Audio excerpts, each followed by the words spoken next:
4, 3. 5, 4, 3. Very good morning, good afternoon, and good evening to all the people who are connecting from different parts of the world and that are here with us virtually in this event. My name is Paula Gonzalez. Will be your host, and today I will be your facilitator. As of this moment, we begin with the launching event of the financial protection strategy for the risk of disasters, epidemics, and pandemics of the Republic of Colombia. This event will consist of three moments. In the first moment, the relevant aspects of this important policy document and disaster financing will be presented, and a panoramic view of the country's trajectory in advancing in the knowledge, reduction, and attention to disasters will be provided. A regional dialogue will be held afterwards in which representatives of territorial entities will present some relevant aspects of disaster financing at the local level.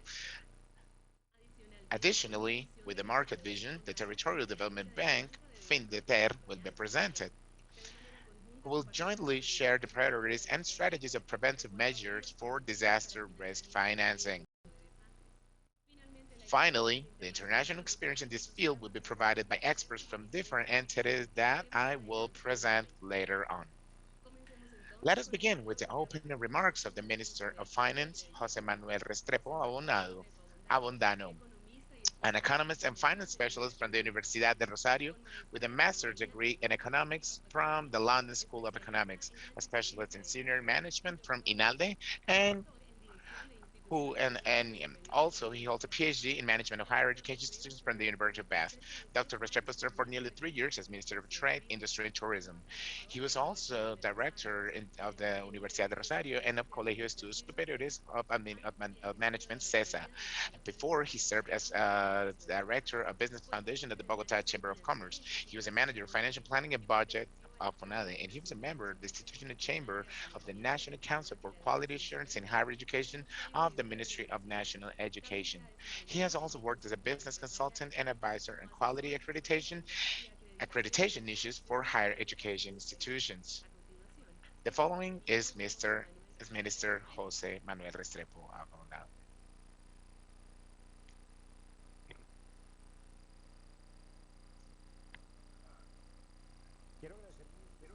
I would like to especially thank the Director of Public Credit, the Ministry of Finance and Public Credit, for this invitation to this virtual event of launching.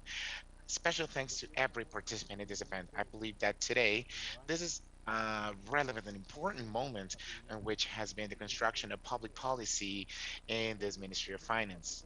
Today, we would like to share with you the progress that we've taken, the step forward that we took in the national strategy for protection, for finance protection, for risks, for disastrous risks, epidemics, pandemics, among others. The Ministry of Finance and Public Credit has has always had responsibility and a commitment. The commitment with the tax policy of the country. And within the tax policy of the country, it's key to lead financial protection for eventual risks, for disasters, for any disaster. When a disaster happens, there's some tax rates at play, and that tax rate affects the macroeconomic policy and the tax policy of our nation. It's our responsibility as Ministry of Finance and Public Credit to lead this issue of financial protection risks. And effectively, we've been doing so for a while now. We've rigorously followed the international parameters. Actually, we did it with the World Bank, and we did it with the cooperation agency from Switzerland, Conseco, with SECO and with the World Bank. With, from the year 2012, we drafted this strategy. We put together this strategy. From that very moment, that protection strategy became an example for the world because we were some of the few countries that moved on in this direction. Being a benchmark, we achieved some joint work with our allies from the Pacific Alliance in this issue. This led, for example, to the issuance of catastrophic funds for earthquakes that we also did it with the World Bank in the year 2018. We collected third, $1.3 billion. Actually, four countries in the alliance participated in this initiative, and it's important to highlight that we also achieved for those bonds that were issued from Colombia, from Peru, and from Chile to be issued for 3 years. In the case of Mexico, it was 2 years.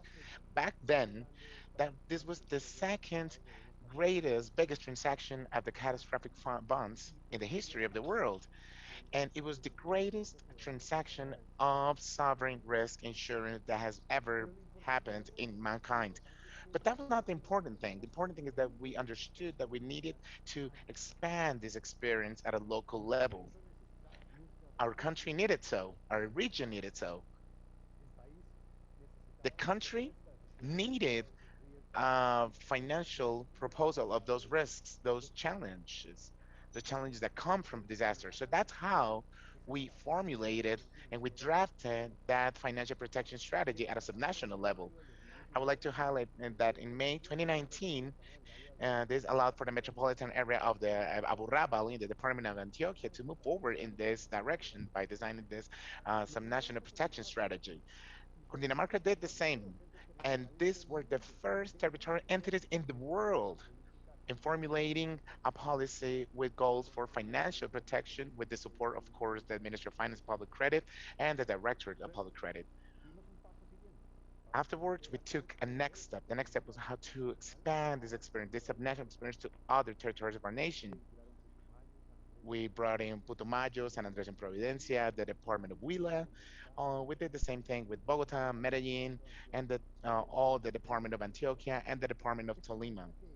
So this proves that from this portfolio, we are doing a constant exercise on what we're building. We are an organization that learns, we're an institution that learns, and that's why we want to take a step forward, another step.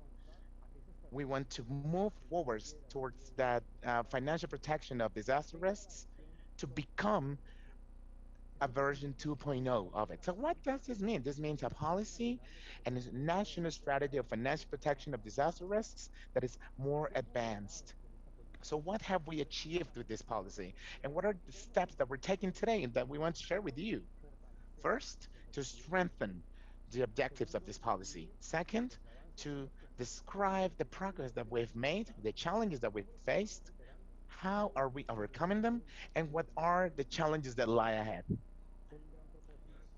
With a with an important purpose to reduce the fiscal vulnerability, not only at a national level, but also at a territorial and subnational level, and why not at the sectoral level. So what's the newest aspect of this 2.0 strategy that we're showing you today? First, to understand that bond that exists between disaster risks, phenomena such as the pandemics, epidemics, affairs related to climate change, for example. But second, and more important, what is the impact of this in the results and the policies and the indicators, macroeconomic indicators?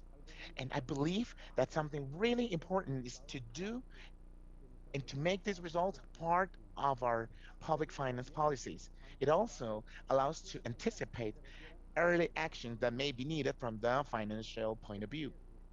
This risk, the fiscal risk, and the disaster risk that has an impact in the fiscal part of the country has been a key cornerstone in our midterm strategies, a strategy and a tool, an instrument that have the possibility of defining the fiscal pathway of the country. And the estimates that we've been doing indicate that these disasters may represent up till up to 4.3% of our GDP. It's possibly today it's one of the risks, if not the greatest risk, that an economy may face from the fiscal perspective. Legal processes risks that we have been talking about that represent 1.9% of the GDP is not more than the derivative risk from public-private alliances or PPAs that are 2.0%. And it's even more than the guaranteed operations by the nation. Today, a disaster risk and the fiscal point of view is much greater than a risk and operation that can guarantee that the nation can guarantee that represents no more than 0.2%, for example, of our GDP. To have this information, to have this strategy, to move forward and take the step that we're taking today with the 2.0 strategy of financial protection to the disaster risk of any type allows to mitigate the task risks that we have. It allows to give more sustainability to the financial development, the economic development, and it allows to mitigate the financial impact that this risk may generate. So that's why I want to especially thank to SECO, to the Swiss Economic Cooperation Agency. I would like to really thank the Swiss Embassy, to their ambassador, to the National Planning Department of Colombia, to the National Unit of Risk Management. All of them have worked really hard in this team that has had a leader, which is the Director of Public Credit. So that's why to the Director of Public Credit, my special and deepest thanks. Thank you and congratulations for that progress you've made. That we know that is not only for the regions of Colombia, it's not only for our country, but has had an impact all over the world. Thank you for the design and implementation of this measure with the huge effort you've put. And we are materializing another goal that we defined in our National Development Plan. Materializing the National Development Plan, that's how we contribute to the development and growth of our country. Thank you very much. The internal cooperation of the Swiss Embassy in Colombia through the Project for Development and Economic Growth has provided support and comprehensive assistance to our country, allowing the financial protection of disaster risk to be materialized in important progresses in terms of financial protection of disaster risk, considering the effect that climate change generates both in the magnitude and frequency of disasters. Next, we will hear from Christian Butler. Dr. Butler has been a diplomatic attaché at the Swiss mission to the United Nations, the World Trade Organization, and the European Free Trade Association in Geneva, Switzerland. She, has, she also has worked as diplomatic officer in charge of Schengen Dublin in the Directorate for European Affairs and in the Federal Department of Foreign Affairs in Bern, Switzerland. She served as deputy head of mission and head of trade and economic affairs at the Swiss Embassy in Hanoi, Vietnam, and she is currently head of Asia bilateral relationships with the Oceania for Economic Affairs, the State Secretary for Economic Affairs in Bern, Switzerland. The following are Christine Butler's remarks.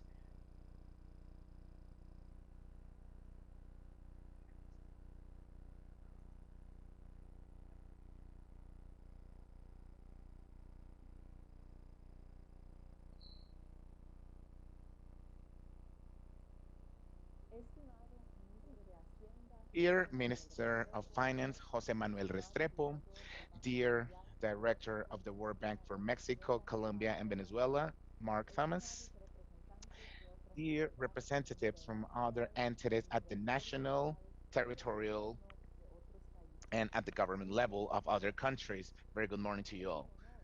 It's an honor to be in this launching event of the new national strategy for financial protection facing natural epidemics, natural disaster epidemics, and pandemic risks led by the Ministry of Finance. I would like to congratulate the Colombian government for this achievement in the midst of multiple challenges, including, of course, the effects of the pandemic. I, this reaffirms the country as a worldwide pioneer in this issue. Nat- Natural disasters have generated huge social and financial impact in over the last decades. In Colombia, a year ago, the islands of San Andres and Providencia suffered the loss of 98% of their infrastructure, and of course the impact of almost 6,000 people, the impact of almost 6,000 people due to Eora and Iora hurricane. In Switzerland, also we're at risk of growing heat waves and avalanches. By being an alpine country, now with the presence of almost 1,500 glaciers, global warming affects us especially affects us. In consequence of this, Switzerland has a broad trajectory and experience in everything that has to do with disaster risk reduction. Recently, the global agenda for sustainable development for 2030, the SDGs for 2030, and the disaster risk goals, like the ones that we have with the Paris Accords, highlighted the need of having policies and budgets that will allow to respond to this risk. And even though it's not possible to control nature, it actually we can actually get ready and be better prepared. Mitigation actions are more profitable than reconstruction actions. An invested dollar in prevention saves $4 of reconstruction in damages, according to recent studies. Because of this, from the Economic Financial Cooperation Agency, from the Swiss Embassy, we support macroeconomic policy that are stable and a better management of public finances in Colombia. In this realm, we contribute to the strengthening, to the institutional strengthening of the Ministry of Finance in many aspects. Among them, the fiscal risk management in the face of any disaster. Today, we celebrate the commitment from the Ministry of Finance and from the National Planning Department of Colombia and of the Risk Management Unit for updating the political framework and giving a greater scope to this project that will allow to reduce the fiscal vulnerability of this country at different levels. I would like to thank the World Bank for being our key partner in this important area that would allow Colombia to respond to any type of situation that may affect the sustainability of the financial development, the economic development, and public finances of the country. I will and let me invite you right now to take advantage of this space to exchange any type of different perspectives, ideas, opinions in financial protection for Colombia and other countries of the region. Thank you very much for your kind attention. Well, now we will have the words of the country director of the World Bank for Mexico, Colombia, and Venezuela. This multilateral organization has played a leading and fundamental role in assisting Colombia in the area of financial protection against disaster risks, achieving important progresses and advances. Mark Thomas is an experienced economist with operation experience in Latin America, Africa, Europe, and Asia. He has had assignments in regions such as Brazil, Turkey, and Mexico. He has published articles and book chapters covering sovereign debt, economic growth, economic crisis, labor markets, and regional policy. Prior to joining the World Bank, Mr. Thomas helped start a management consultancy office based in Paris, France, and held adjunct positions at Georgetown University, Princeton University, and the University of Montreal. Mr. Camas is currently director for Mexico, Colombia, and Venezuela at the World Bank, based in Mexico City. He's responsible for leading client relations and financial service delivery, as well as advising the bank in two of the World Bank's most exposed countries. Prior to this appointment, he was director of the country's credit risk, leading a team that was responsible for sovereign credit ratings, the management of country exposures, portfolio risk, capital adequacy, a provision of capital, and the provisioning a structured finance proposal. He holds a PhD in economics from Princeton University and a master's degree in economics from the McGill University and a bachelor's degree in mathematics from Oxford University. He is an honorary citizen of the town of Llawrysand in Wales. Let's stand up for his words in this space.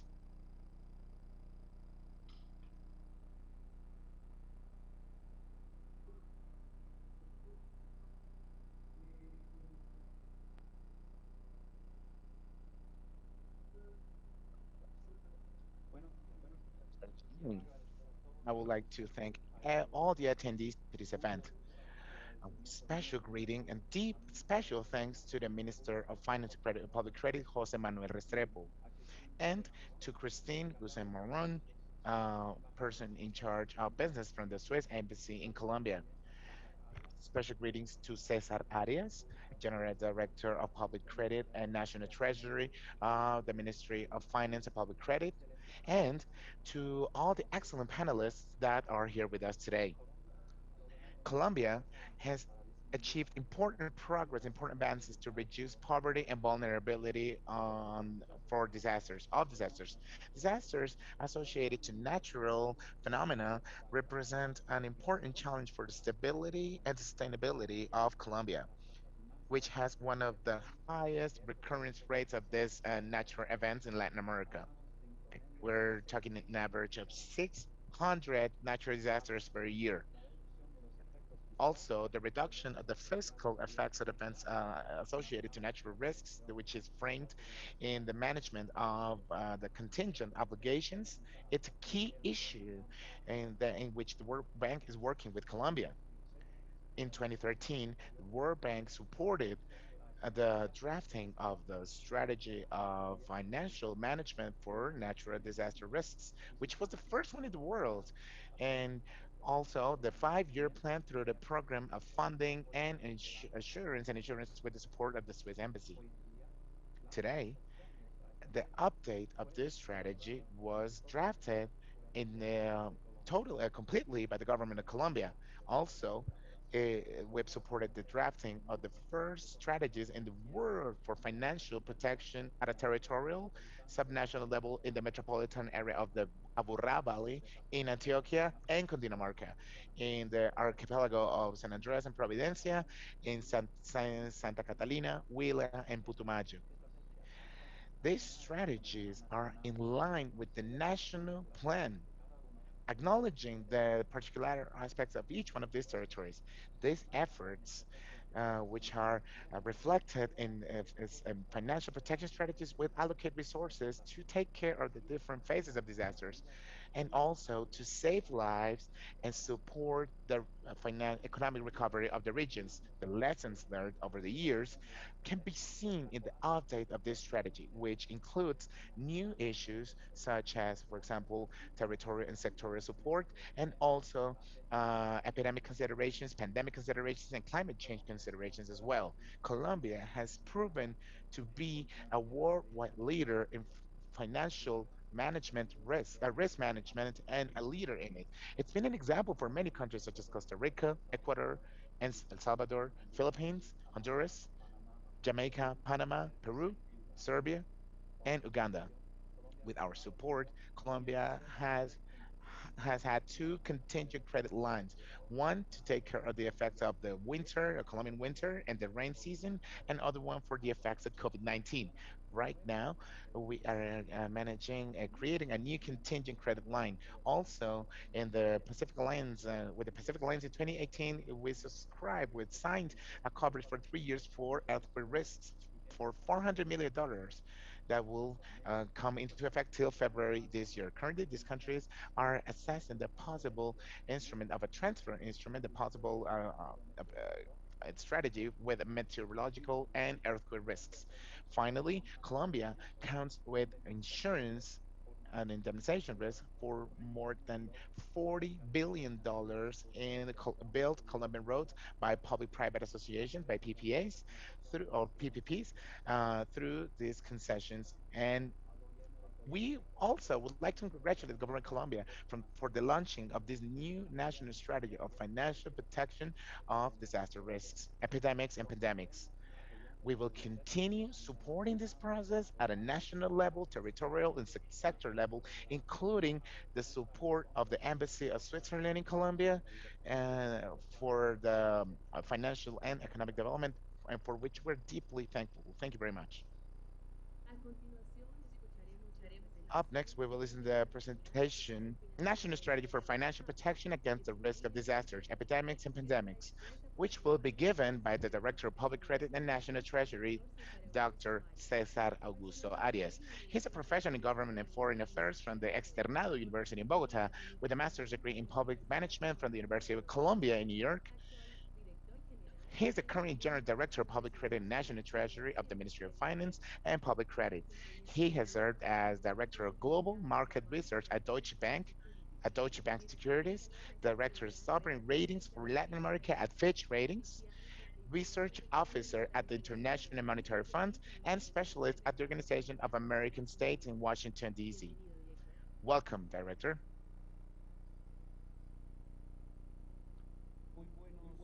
Very, very good morning to you all. Very good afternoon. For us in the Ministry of Finance and Public Credit, it's a real honor and pleasure to be able to share with all of you the result of a historic milestone for Colombia, and it's the presentation of our second and updated national strategy for financial protection in disaster, epidemic, and pandemic risks. I would like to say hello to the Embassy of Switzerland, to our colleagues from the World Bank, to all the attendees and participants of these regions in Colombia, because today's event is going to have a beautiful combination that it's not always easy to achieve, but we will have the local aspects of Colombia, Putumayo, Manizales, San Andres, and Providencia, but also we are going to have an international dialogue with experiences, for example, like the experience of Philippines, Mexico, and representatives of the private sector, but especially I would like to send a very, very warm greeting to the almost 150 people that are listening to us right now through the YouTube platform. Practically half of them are located in Colombia and the territories, and half of them are also in other places of the world, not only Latin America, but all over the world. I'm going to do a short presentation, but this is a presentation that wants to talk about four important aspects in the financial risk management. The first one is what is the context of Colombia in the national, international realm regarding disaster risk management. Secondly, I would like to say how important it has been for Colombia to start but by having a legal mandate from the very own Congress of the Republic, moving forward in a national strategy of financial protection that we are also right now we are taking taking it to the local aspects of the country, the local places of the country. Third, this is a discussion that needs to be focused in the instrument, financial protection instruments. And there we are going to highlight the progress that we've made and also the strategies moving forward. And finally, I would like to leave you at ease that no one will graduate in financial risk protection. We need to always to keep improving, and we're going to present our strategic priorities for 2022. So this is a study that's really important um, from a German institution because it compares 172 countries in the world. And what it shows is that the tropic gap around the tropical belt, the equator, is the most exposed belt that is more exposed to the social impacts that come from the natural disasters. Colombia, obviously, is at the highest level of risk um, with countries such as Mexico, Central American countries, countries in the Andean region, Peru, Venezuela, Ecuador, and also not only it's exposed, but also, for example, and everything has to do with flash floods, around 10 million people have suffered any type of negative impact. Another way of looking at it is, for example, our exposure to earthquakes, our vulnerability to earthquakes in terms of population gets to 86% of our population, which is all this region of our Indian region, actually, those departments that you can see here um, highlighted in pink and in purple, but also that fault in the Pacific that goes through our western coast. So also we have eastern coast, but western coast, but also we have in mass and also flash floods, and also although they affect land population, these landslides and these flash floods are it's a high exposure level. This strips. And finally, virtually our country, which is the second, third country with highest intensity, high water intensity and rain intensity, virtually all over the territories we are exposed to those risks. Although the effects at a population level is much less. So basically, we are a country that is really susceptible, is really exposed to risks, to natural risks, but with an emphasis in those two Colombian regions, which are the Andean region and the Caribbean region. Now, I think it's important to say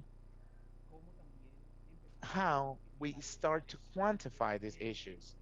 This graph that we can see on the left shows the contingent liabilities of the countries. And you can see the case of disasters, for example, in the world.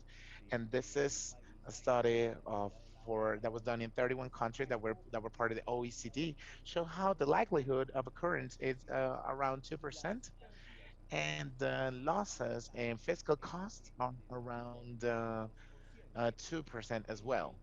So in Colombia, but in Colombia, well, both at a severity level in terms of fiscal costs and occurrence, well, is more than double of the likelihood of the worldwide average. We are close to 4% in current likelihood and probability, and around 4.55% of the GDP in terms of fiscal costs. We quantify this year by year in our fiscal framework in the midterm. And as you can see, that which is kind of different to other countries, well, um, disaster risks are not only the biggest contingent liability of the nation, but it's 2 or 3 times higher than other liabilities, contingent liabilities. For example, court rulings, and for example, the infrastructural or public companies. So that's the first takeaway, the first message that we understand that we are really exposed. There's a high exposition. We're really exposed, and that obligates us to have a strategic vision and some very important financial issues. And we have two legal instruments. First, our fiscal responsibility law, Law 819 of 2003, which obligates us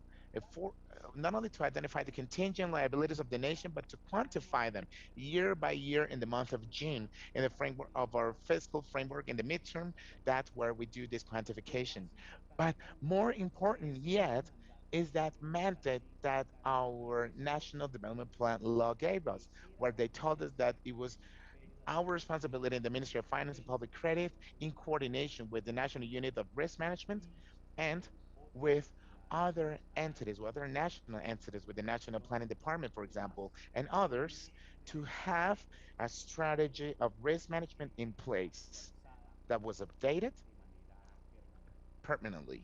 And we fulfilled that promise, we fulfilled that mandate with the first version of this risk management strategy. And basically, we did three important things back then in 2013. First, we identified the risks that were associated to disasters. Secondly, we started to innovate and to structure instruments for financial management to manage these risks. And finally, we also opened a discussion about the possibility of insuring public assets in the face of the disasters.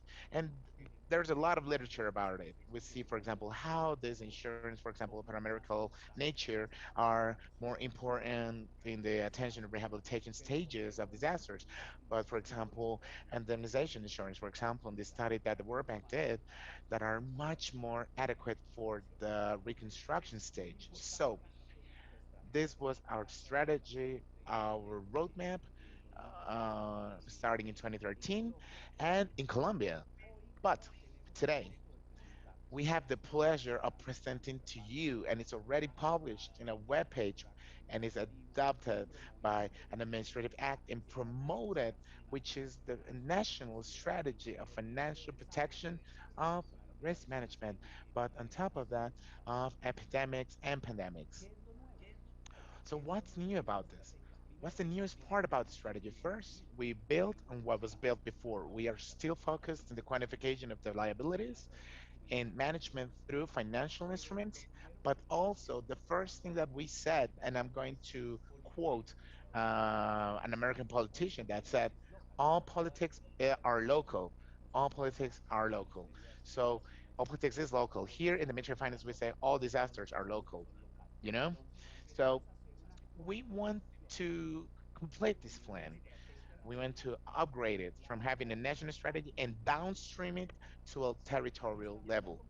And we are really pleased in saying that now four Colombian territories have moved forward in creating their strategy, the territorial strategy of financial risk management of high diversity. For example, we have the metropolitan area of the Aburrá Valley in Medellin that combines not only the second biggest capital of the country, which is Medellin, but also its metropolitan area in different municipalities in the Antioquia department. Secondly, the department of Cundinamarca, that's also the surrounding department of the capital of the country, Bogota, which also has a broad level of diversity in their municipalities. Something that's really important, for example, the archipelago of San Andres and Providencia and Santa Catalina in the Colombian Caribbean, and two departments, two very important departments of the Andean region of that strip that we saw that was most exposed, which are the Department of Putumayo and Huila. And we're still working, guys. We're still working with other entities. For example, the city of Medellin, the second biggest city in the country, city of Bogota, the special district, the first city in the country, and other departments, other metropolitan areas that want to be part of this effort. So the first thing that is innovative about this and that completes this 1.8 strategy with this new strategy is to take it from the national to the territorial level. The second aspect is also at a sector level. And we have seen that it's not the same distribution of the implications and losses of disasters at a sector level. We see how, for example, the infrastructure, the road infrastructure of the country suffers a lot with disasters events. 20% actually, maybe the economic activity that suffers the most is agriculture, 39%, 37% actually, and something that's really important for the country. It's all its mining activity. So we are taking this financial risk strategy from the national to the local level into the sector level with a big emphasis in these three key affected sectors: road infrastructure, agricultural, and mining. So the second thing is that the strategy brings in a greater magnitude and frequency of these disasters that have any type of relationship with climate change, which are the type of disasters. What are disasters? For example, we have these ones right here on the left. First one, meteorological events, intense rain, thunderstorms, any type of blizzards. Other ones, hydrometeorological events, for example, there's flash floods and sudden floods as well, rivers and basins. Third, what are called landslides, which are called hydrogeomorphical. And lastly, events as, for example, as high waves, high tide, and sea storms. A study that was not so recent, but that's really important from the Inter-American Development Bank shows how the number of disastrous events caused or associated to climate change not only has been increasing, but I'm going to dare to say that it's exponentially have been growing.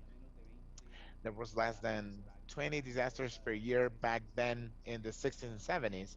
And in the 2000s, we have more than 50 disasters per year,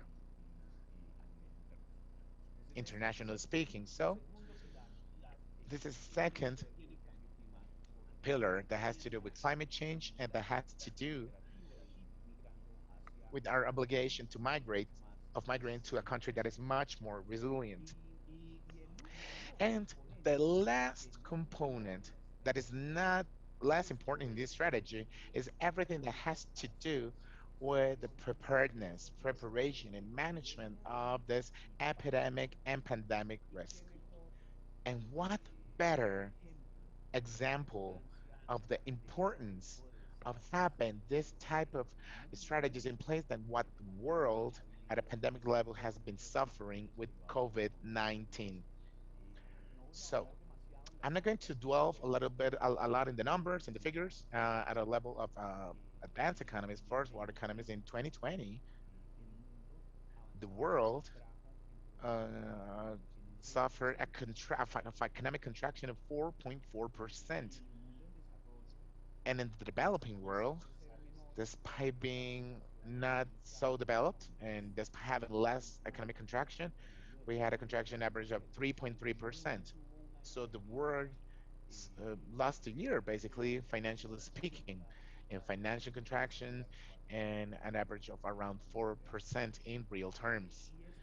And this um, has a high impact level, especially in a variable that we follow really closely in Colombia, and other countries do so too, which is employment. We, in the worst moments of the pandemic, towards April last year, the Colombian economy lost around 5.9, almost 6 million jobs. And we see how when you have more efficient and proper and aggressive management of the during and the post events, the post pandemic events, and the pre disaster as well. This has generated the fact that Colombia and many other countries that we're seeing in the region internationally to have a faster recovery of jobs. Colombia has recovered 85%, 85% of this 6 million jobs that we lost during the worst moment of the pandemic, which was April 2020. So this is very important. Second takeaway, we have an obligation, a legal obligation. We quantify it once a year in a fiscal framework. Today is a contingent liability that represents around 4.5% of the GDP. We have a mandate of creating um, financial risk management that we started in 2013 that today we are modernizing, upgrading, updating with a territorial emphasis, with a sectorial emphasis, and bringing in everything that has to do with climate change and additionally all the phenomenon of pandemics and epidemics. So regarding financial instruments, Colombian history has two or three key pillars. The first one is that we were founding members with the World Bank in 2008. Uh, we wanted the World Bank to have a contingent line of credit, which is a mixture between a credit operation, credit line, contingent credit line, but also it has an insurance component. So back in 2008, Colombia was one of the first countries in the world that hired again this contingent line. And 3 years later, in the year 2011, Colombia was able to use it because we had a national emergency declaration because of the La Nina phenomenon that was related to high levels of rain and disasters related to meteorological disasters. Once we used this line, we did two renewals from 2012 to 2015, and then from 2018, where there were no disasters, no big disasters, but see just how, as we were finishing our negotiations of the 2018 credit line, we used it in the framework of COVID-19, when also there was a declaration, an emergency declaration, socioeconomic, and environmental in Colombia. And we were able to use those $250 million that today the exchange rate could be around 1 billion pesos in Colombia. And these are very, very convenient lines in terms of payments. It is around 10 to 12 years in installments over average life. But more important than that are the costs. Colombia, for this second line that we activated, we have a cost of LIBOR 6 months, which is around 0.25%, for as a spread of 1%. And that we, in order to prevent market risks, we fixed this rate in the international market. And today, the all-in cost of the whole rate is fixed for 10 years of the credit at 2%. If we compare how much it costs to have access to this line, 2%, compared to doing this in the international market, well, we're saving around 200 basic points, which is huge. Second thing that Colombia does is to be a pioneer with Mexico, Peru, and Chile in the framework of the Pacific Alliance for the structuration and hiring of a catastrophic fund, contracting of a catastrophic fund that had many advantages. This fund was created in 2018, and the first main advantage is that by acquiring it in a combined way with four nations with different exposure matrices of risk exposure, it was a bond that had a savings of 50% in the coverage cost and efficiency costs compared to what if, for example, what if Colombia had done it individually? 50%. This catastrophic bond expired this year in the beginning of the year, but precisely your Peru was able to activate this catastrophic bond due to the earthquake that happened in the Loreto region on the 26th of May of 2019, and that they were able to collect 1/3 of its coverage, which was around $200 million, and they had immediate access to these funds, to this flow of resources of $60 million. So this is another example that is not only about international cooperation, but it's also risk diversification, which is really important. Our third work line is a system of provisioning and insurance of our infrastructure projects.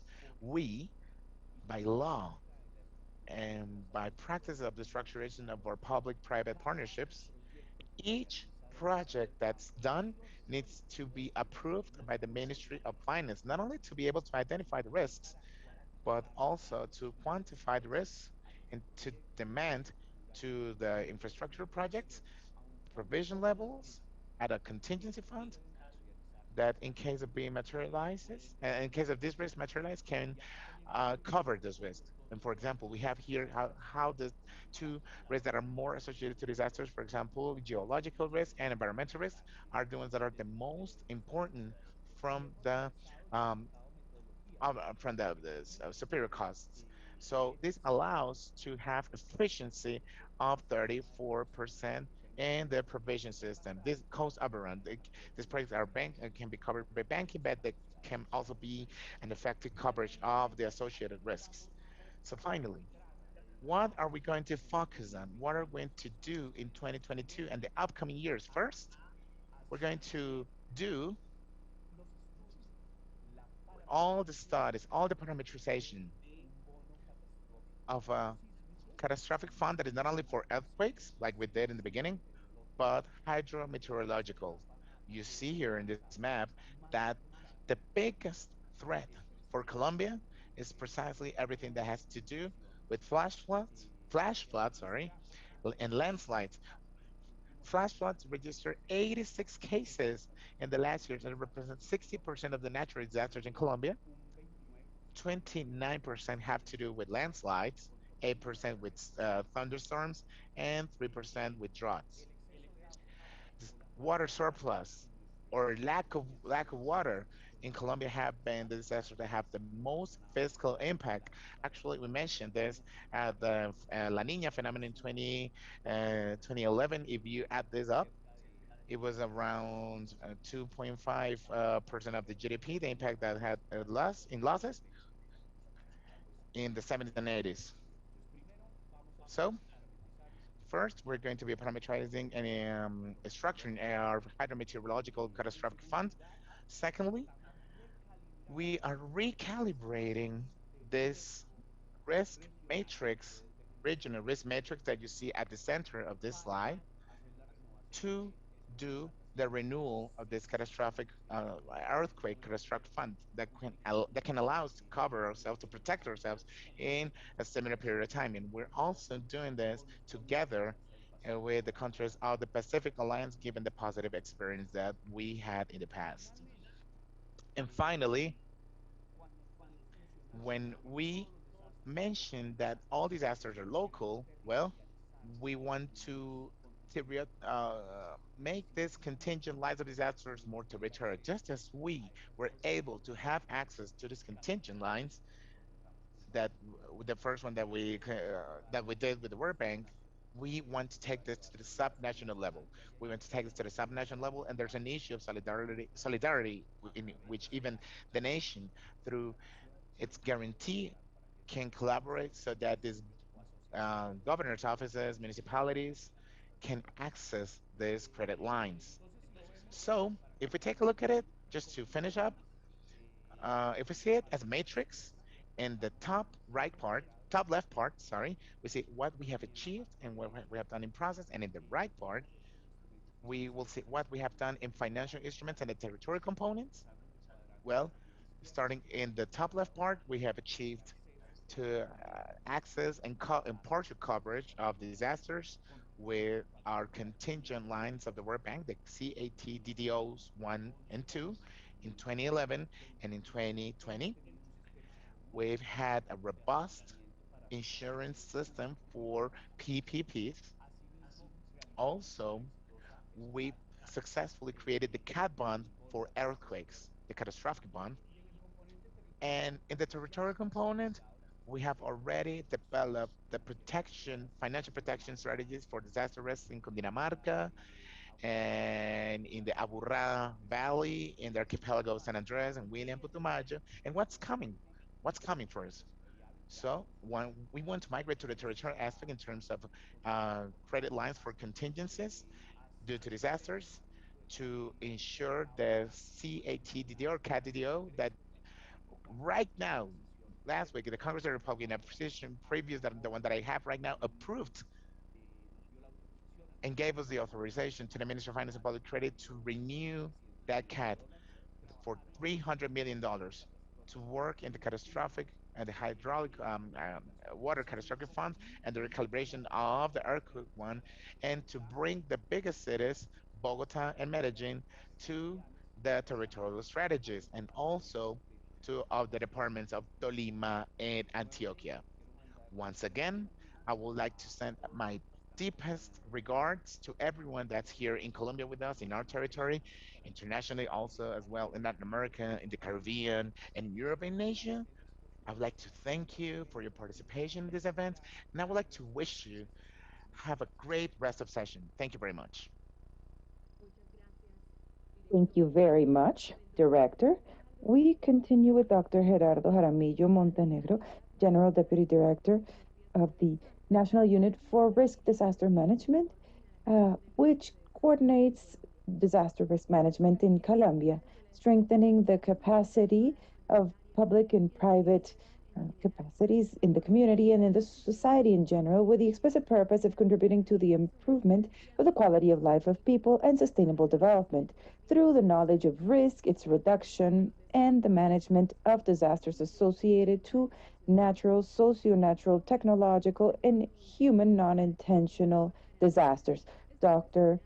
Jaramillo is a professional in industrial engineering, especially in systems engineering from Pontificia Universidad Javeriana with a master's in practical management of development of Andes University. He's now a mentor of that same university. He has a broad trajectory of over 12 years in the public and private sector with great competencies in planning, execution, and project controls, among other specialties. He started with the National Unit of Risk Disaster Management As a specialized professional in 2011 and in 2012, he was named the head of the Advisory Office of Planning and Information up to 2015. He later started working or worked for 5 years as the General Secretary of the entity, and since February 2020, he has been the Deputy uh, General Director in charge of supporting the structuring and execution of plans, programs, and projects delegated by the national government to the National Unit for Disaster Risk Management. Among them, the plan Todos Somos Pacífico, which is an intervention for risk reduction and adaptation to climate change nationally. He will present the challenges and lessons learned of the past few years, as well as the strategic priorities of the entity in comprehensive management, risk management, and the policies forward. Welcome, Dr. Jaramillo. Good morning, everyone. Kind greetings to all participants, to all the community that is listening to us via web. I'm sorry I'm not turning on my camera. I'm on my way to a meeting that came up last minute. However, I would like to thank very specially to the Minister of Treasury and Public Credit for the space and his immense collaboration. And I want to highlight the work of President Iván Duque for all the effort that has been developed in his government to be able to deliver in an effective manner all the tax supplies to be able to fund national policy of disaster risk management in Colombia. I highlight this because in this past period in office, we have been able to see evidence of the greatest investment historically in Colombia in disaster risk management. From 2018 to the present, we have been able to generate an investment prioritization focused on what the Sendai Action Framework establishes, where we must do more investments in disaster risk reduction to be able to avoid damage and reduce vulnerability, and above all, to be able to protect the lives of all these families that have been identified as vulnerable. Kind greetings to the representatives of the World Bank, to the representatives of the Embassy of Switzerland in Colombia, and to everyone who is connected online, nationally and internationally. For me, it's a great satisfaction to be able to share with you the progress of the national system of disaster risk management in Colombia since it was created. A short introduction: the national risk management system was created um, after several tragedies, and its progress has been linked to the occurrence of high impact events at national level. And then after the tragedy that we had due to important event at Nevado del Ruiz, specifically in the municipality of Armero, and after the earthquake of Popayán in the department of Cauca, this has all served for the national system for risk disaster management has evolved, and that Colombia as a country should be established as a fundamental axis internationally on how we have been able to evolve, going from practice to of emergency service to emergency or disaster risk management and prevention. So I was able to be part of the group that negotiated everything in Sendai in Geneva. And I can say that in Colombia, through the leadership of President Duque and through the collaboration of the different sectors, has been able to evolve in a positive manner and comply with all these actions internationally that have been defined by policies and agreements. This is a picture of how the disaster risk national system uh, works here in Colombia. Our main head is the president. He directs, coordinates, and operates and is in charge of the national system for risk management. And then subsequently, we have the National Council for Risk Disaster Management, and it has all the ministers and the director of the National Planning Department, the president, and the national director of the National Unit for Risk Disaster Management. And in accordance with each one of our fundamental accesses, such as procedures established in the law, we have the processes of risk knowledge, risk reduction, and disaster management. Each one has a committee that establishes functions and determines the parameters, and in the development of each one of the guidelines of these processes. It is necessary to remember that the National Disaster Risk Management System is decentralized. It's a public system, private system, and community system. Since it's decentralized, the different levels of the system are represented by the territorial entities.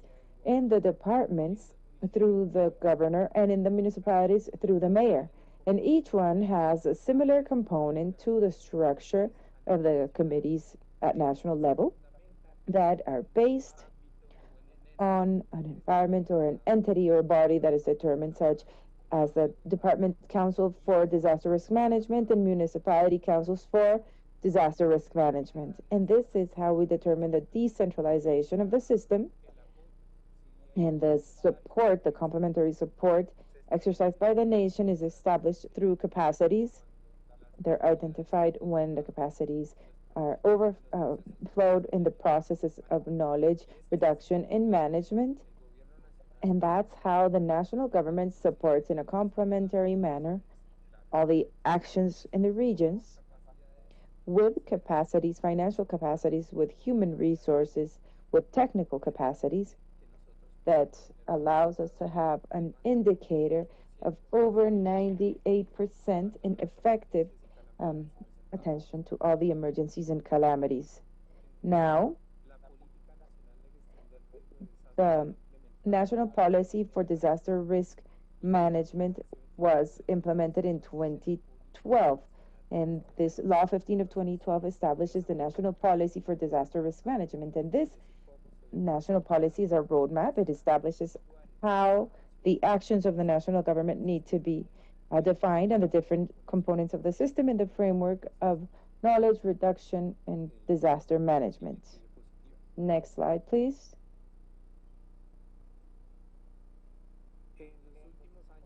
In the past years, there has been an investment, and I highlight yet again the effort by the government of President Duque, headed by the ministers of Treasury, the tax effort of the nation to be able to intervene in the risk reduction processes and and disaster risk management has been for 9.2 billion pesos. This number had never been executed before in the history of the national government to complement the disaster risk management policy. We can thus establish that 11,398 million were executed in the process of risk knowledge. 2.6 billion pesos were executed in risk reduction.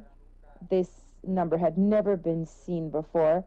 And you can see here that the investment in risk reduction was above all the historical parameters in Colombia, and 736,000 million pesos for disaster management, without leaving aside any kind of situation in the national territory that has needed the support on part of the national government. We have reached the 32 departments and 1,103 municipalities with these resources. And beyond that, the fiscal effort by the nation, so that through the National Fund for Disaster Risk Management, which is a financing mechanism of the National Disaster Risk Management System, from the National Unit for Risk Management, assigned 5.9 million pesos for logistics and vaccine acquisition through a special sub-account in the National Disaster Risk Management Fund that is called the sub-account COVID-19. It's important to mention that the processes established in the framework of disaster risk management have a fundamental baseline. The baseline is to determine the adequate knowledge of vulnerability and threat nationally and focusing on these territories where we can find a vulnerability that has a much higher impact on its population, considering that disaster risk management in Colombia by law is a social process. That's why it's focused on the individual, on how to improve their quality of life and to avoid damage. That is why, in the framework of risk knowledge, 240 encuentros de asistencia técnica. Hemos there desarrollado are we have developed 240 gatherings for technical assistance, 13 projects for the strengthening of risk knowledge in the national territory, 3 workshops on governance on tsunamis. There have been 4 characterizations on the identification of risk scenarios for dry seasons and rainy seasons.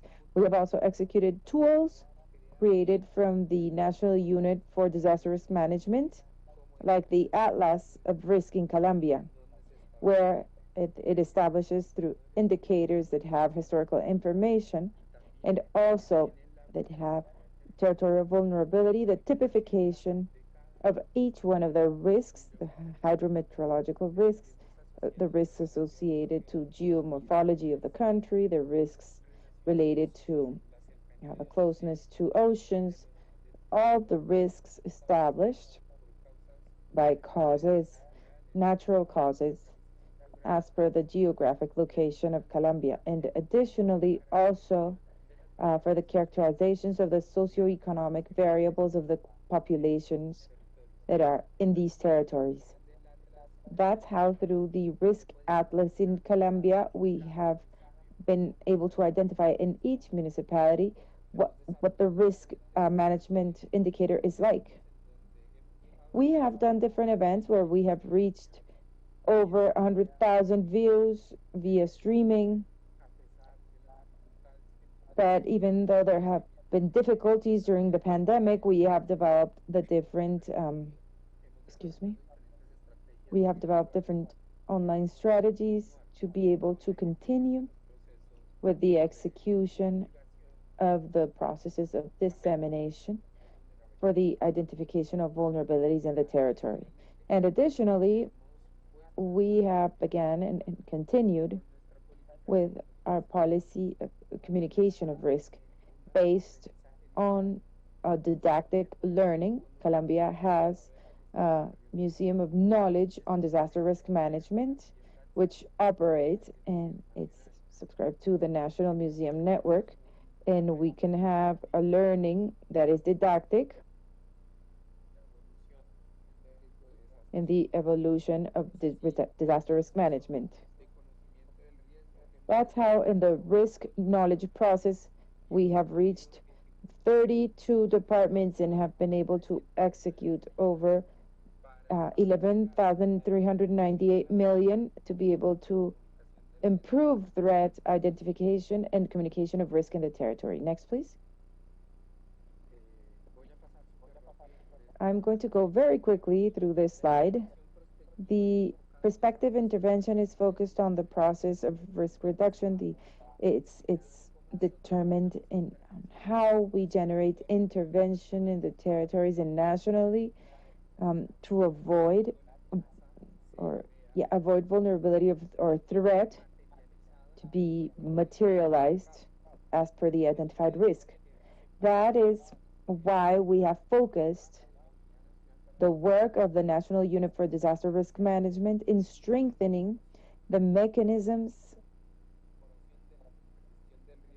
for disaster risk management in the territorial development schemes. We have worked in the support to these municipalities in the identification of the territorial vulnerability and how we see this transfer to the territorial planning or territorial order planning. And we have done diagnosis of disaster risk management in the 32 departments. We have developed over 192 technical assistance processes. We have done 31 diagnosis of vulnerability and threats in coast municipalities. We have worked in the development of public policies through economic and social policies like the Compass.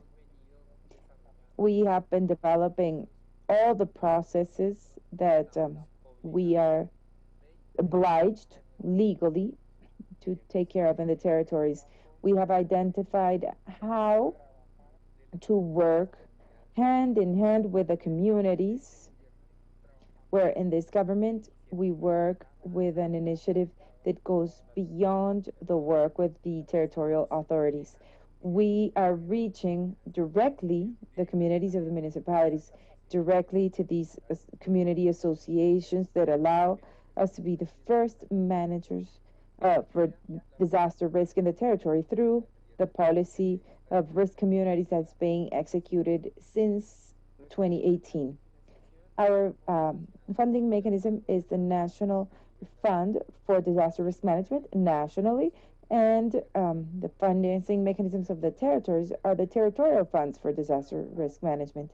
And we have worked to create them, and we can say there that the 32 departments have the department, not only the department, the risk disaster funds, but also the diagnosis that allows them to establish the policies for resource allocation and additionally the ways to execute these resources assigned to the territorial funds.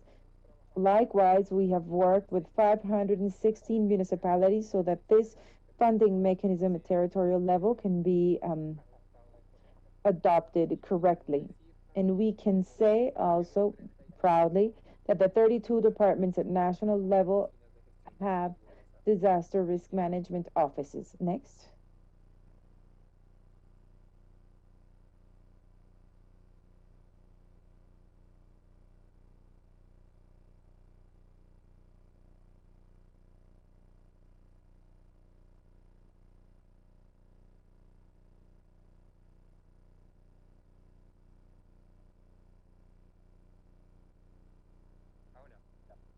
Now, continuing with the prospective intervention policies, what does this mean with the preparation of the territories in a technical manner and in regards to resources so that in case of the materialization of the risk, we can be better prepared for these events? And we have worked since 2018, 2020, 2019, and 2021.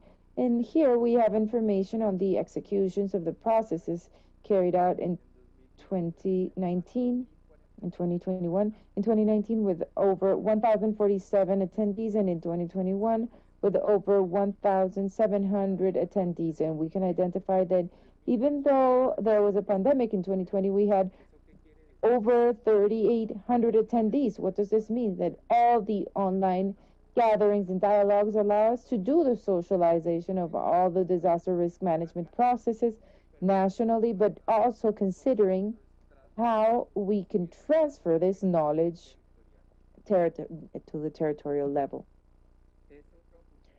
This in compliance with the D, E, and F goals related to how we arrive to the territorial entities and how, through everything that we have developed, we can say that we have met a total population outreach of 27.8 million.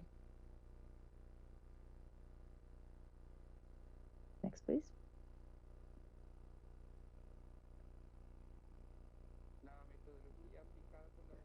The methodology applied by the National Disaster Risk Management Unit is also focused on how we determine the guidelines that allow implementing the disaster risk management policy at territorial level. And that's why during 2018 to 2021, we have been working on the implementation of all the public policy mechanisms that are established in the regulations to be able to generate the necessary work that we have to structure in the framework of vulnerability attention and reduction. And that's why we have reached 100% advance in the descriptive cards in regard to susceptibility in the departments, and in climate risk we have reached 80% advance in the drafting of the roadmap with the agriculture and rural development sector. We have developed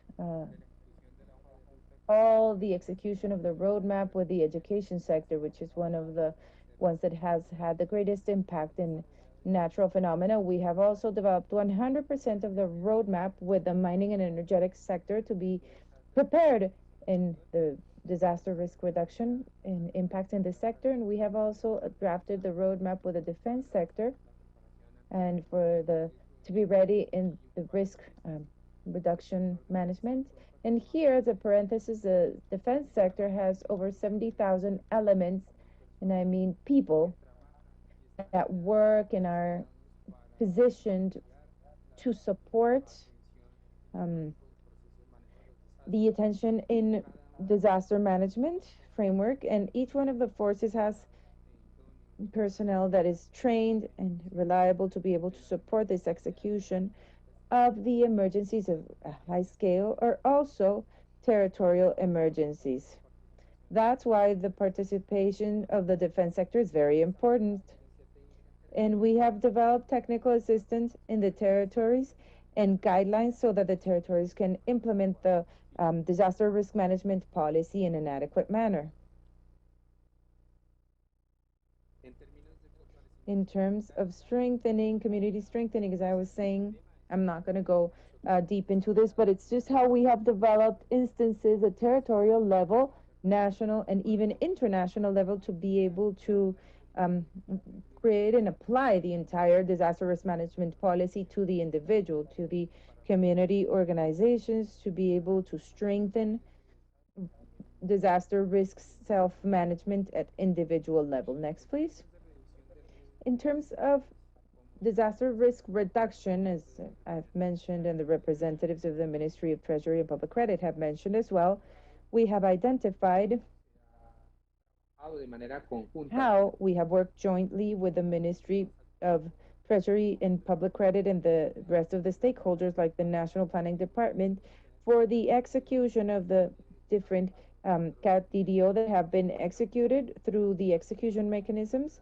For example, the one activated by La Niña in 2010, 2011, in terms of efficient execution and also transparent and in accordance with the policies of the World Bank in this type of financial operations, where to date we can establish that the resources have been executed in the object for which they were activated with an adequate follow-up and also with an adequate accountability in the framework of the development of its execution. And that is why all the resources that have been executed through the National Fund for Disaster Risk Management related to the activation of the CAT DDOs have met with their main objective, and they have been activated in the necessary times to be able to reach the most vulnerable communities that have been affected. And we are supporting in the formulation or drafting of the new operations. The processes for technical assistance we have worked on with the different countries in the framework of the CAPRADE, and the financial protection process in sectorial aspects in the framework of how we are in line with what the Ministry of Treasury and Public Credit established, where we have to work with the sectors so that each sector, depending on its level of historical impact and the probability of future impact, can determine how to be a part of these financial protection strategies. Next, please.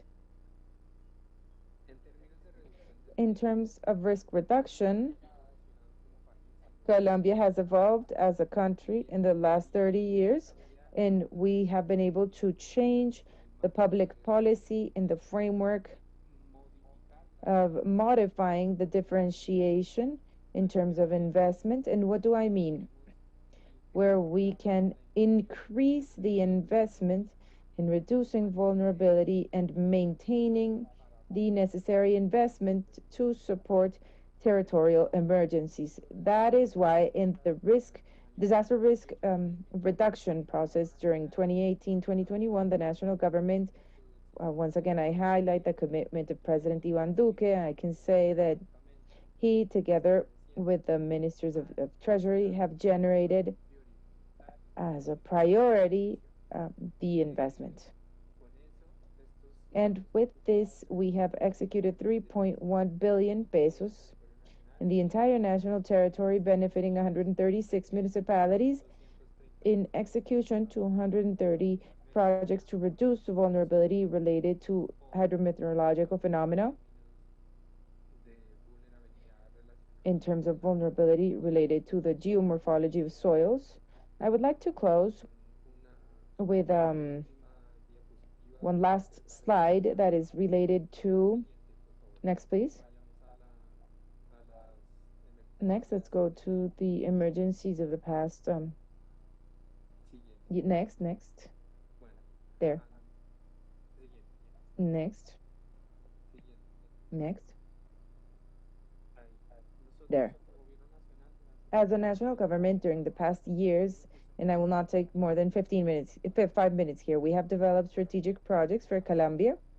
One, the support to the pandemic through the COVID sub-account, and the execution of 5.9 billion pesos related to the acquisition of biomedical elements to increase the capacity of care in the hospital network, together with the Ministry of Health, which is a competent actor at the government level, and with the funding of the National Treasury through the Ministry of Treasury and Public Credit. And this allowed to increase threefold the capacity of the hospital networks, so that in the framework of the pandemic, Colombia could be, to today, completely ready to be able to care for the people who have been affected by COVID. We did this in record time, regardless of the restrictions of acquisition of these types of elements in the national and international market. We were able to purchase personal protection elements, over 80 million that were delivered to the medical personnel, and triple the capacity of the ICUs related to COVID.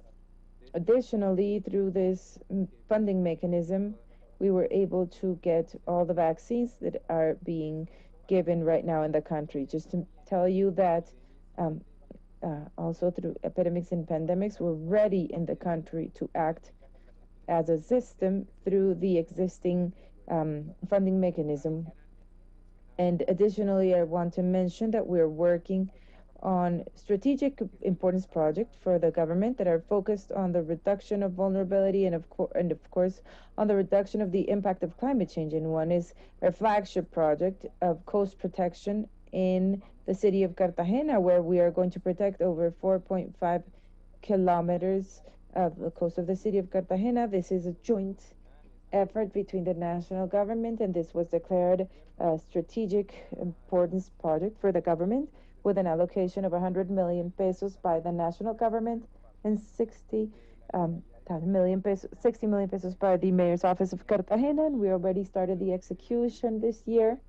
And what this project seeks is to reduce the impact due to the increase in the level of the ocean in Cartagena. I am absolutely sure that this is going to be a project with strategic importance, and beyond that, it's going to be able to help serve as an example internationally in the framework of the protection of coast cities. We have been working in the reconstruction of Mocoa. It's a process that has taken already 4 years of work, and it's important to highlight that we are intervening 57 points, the 5 basins that have the impact on Mocoa. And this is also through the funding from the National Treasury, and we're executing 18 works, and these 18 works in 57 points for over 175 thousand million pesos there for the mid basin and lower basin, that are going to help prevent that the negative effects caused by these types of phenomena in Mocoa happen again, or from happening again. And additionally, the sustainable development in the city should allow them to improve the quality of life for the entire population. And it's important to highlight how an entire city is being protected through mitigation works for vulnerability reduction. This is an important effort on part of President Duque. Next. And I want to close with what the national government is doing at the archipelago of San Andres province in Santa Catalina, more in Providencia, due to the Category 5 hurricane, ETA. It's been almost a year. Never in the history of Colombia and the national territory had we had the impact of a Category 5 hurricane. It went from Category 1 to Category 5 in a matter of hours. At 8 p.m., we were monitoring it. It was Category 1, and at 4 a.m., it switched to Category 5. It's one of the records that for scientific analysis and study because of its atypical behavior in hurricanes. And the national government has done a total allocation of 525,000 million pesos for the service response and reconstruction of the Providence Island. All of this is through the funding mechanism of the disaster risk management system. So it's the National Fund for Disaster Risk Management. And I close by thanking the Ministry of Treasury and Public Credit. Without the ministry, we would not be able to show these results.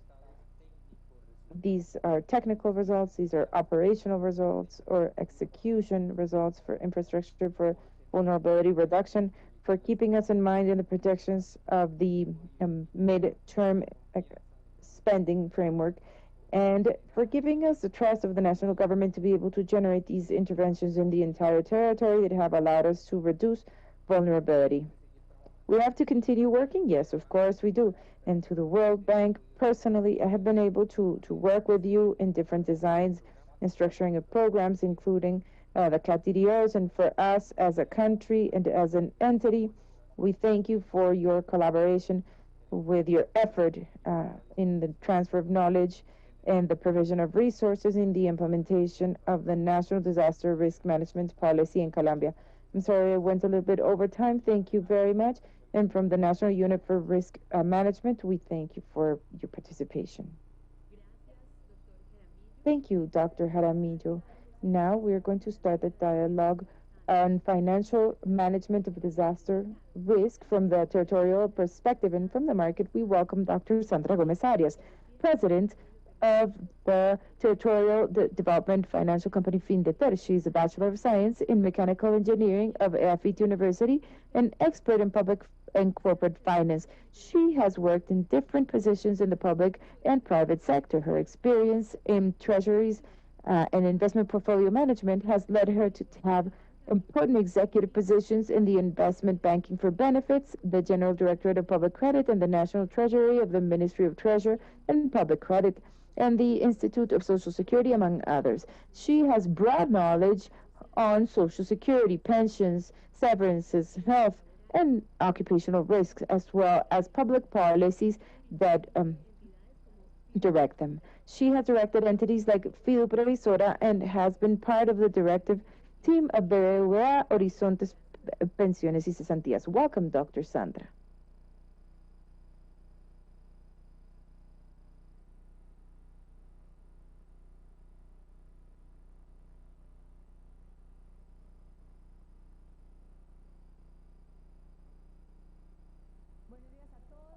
Good morning, everyone. I want to send a very special greeting to the Minister of Treasury, Jose Manuel Restrepo, to the Director of Public Credit, Cesar Arias, for having invited us to participate today in such an important event for the launch of the National Strategy for Financial Protection of Disaster Risk Management in Epidemics and Pandemics, because now we include pandemics here. A very special greeting to all the panelists and a warm greeting to everyone who is right now listening to us in this important event. We want to talk to you today a little bit about what FINDETER is, first of all, to contextualize you in what our roles have been along the trajectory from the creation of FINDETER, but also what is our role, especially when we support everything related to disasters and events that happen, not only from funding perspective, but also from the execution of the work that we're doing very much hand in hand with the Disaster Risk Management Unit headed by my dear friend Eduardo Gonzalez, that I also send a very special greeting to. So we want to start by saying that FINDETER is not only a bank, we're obviously the bank for development of the territories, but we're very much focused additionally on everything related to the planning of the territory, the structuring of projects, of course, funding, but also the execution. And these 2 points, and especially on planning and structuring, we have been working hand in hand with the national government, supporting them with our capacities that we have at Findeter. So we, additionally to the fact that, as I said, now we're supporting everything related to funding, we have found that most of the issues that end up being risk factors later on are lack of planning and inadequate structuring of projects. I want to tell you that today we're present in over 650 municipalities in the country, and I want to start by telling you, for example, what our role has been in the reconstruction of Providence Island. As you know, 1 year ago, Hurricane Iota came through this archipelago and destroyed close to 98% of the entire existing infrastructure. With an agreement that we have with the disaster risk management unit, we were commissioned for the reconstruction of 80% of the works. This is 1,787 homes. We have to reconstruct 2 schools. We have to organize the Sweet Water Bay. We have to do tanks for water storage for the future of the population of Providence Island. And we're also rebuilding and building the new airport that is going to provide services for Providence Island. And here it's important to remember that here in Providence Island, there's close to 6,000 people living there as per DANE 2018, and we have 92% people who are from the area. But it's also important to consider that it's a very small territory that is at 800 kilometers from the continent and that measures close to 17 square kilometers. This, logistically, even though we could think that, why isn't this done faster? The size of the island makes it very difficult to advance because of the capacities that we have there. Here, I want to show you the homes that we're doing, the before and afters. We have delivered to November, and to tomorrow we are going to increase this number, but by mid-November, we had delivered 962 homes delivered. This was 54% in advance, and we're hoping to close November with a greater number in progress, and we're hoping to finish the reconstruction of the homes by around March next year. What does this include? This includes being able to have left a comprehensive housing solution between new and repaired, and to have the greatest amount of the infrastructure completely delivered to the community. What's important to let you know, we have taken practically from Findeter since March, when we went in with the reconstruction, after having had a period for a collection of materials and then cleaning the island, and then everything related to the agreement with the homes, how they should be done, that they should meet with all the local standards of the island's idiosyncrasy. So we started in March. We have taken over 27,000 tons of materials. We have taken 2,900 containers on the island. So imagine having such a huge number of containers in such a small space. Today we have close to 2,000 people who have gone from living in the continent to living in the island. So if we see that it's an island that is almost 6,000 in population to almost 8,000, it's a huge percentage that has caused us to be a little bit tight on the island with housing, with public utilities, with food. It's not easy because of the size and the distance. Additionally, we have a lot of military forces that are helping us. The Navy, the Army, police that at the beginning collected all the rubble, but that today are working with us in supporting us with roofing. This has all been supported with a disaster risk management unit, which is the one that is giving us the guidelines in regards to where we're going and how to solve these inconveniences and impasses that we have had along these months, and everything related to the logistics and everything that we have to take care of. As you will see, the images that we're showing you while I speak, we see the before and after. We see some pictures, aerial pictures, where we see the roofs. When we arrived in Providence Island, there wasn't a single roof, and we see all the little white roofs and a lot of color with safe homes that as per what we worked with the risk management unit and the national government on the commitments. They had to be anti-seismic. They had to meet national and international standards because in the case of a new disaster, this could be covered. Surely, with Eduardo Gonzalez from the management unit, we will state a lot of programs that will have to continue after the reconstruction in everything related to the protection of the homes that have glass windows that the community has asked for, and the cleaning of the little rivers that go through the island to be able to avoid floods and major risks in the future. But what we can say here is that we're leaving the island much better reconstructed with anchored roofs with very safe structures, and that we're hoping that they can be enjoyable but also safe and comfortable for the entire community of Providence Island. In the reconstruction of the airport and in compliance with all the international regulations, we finished with the platform.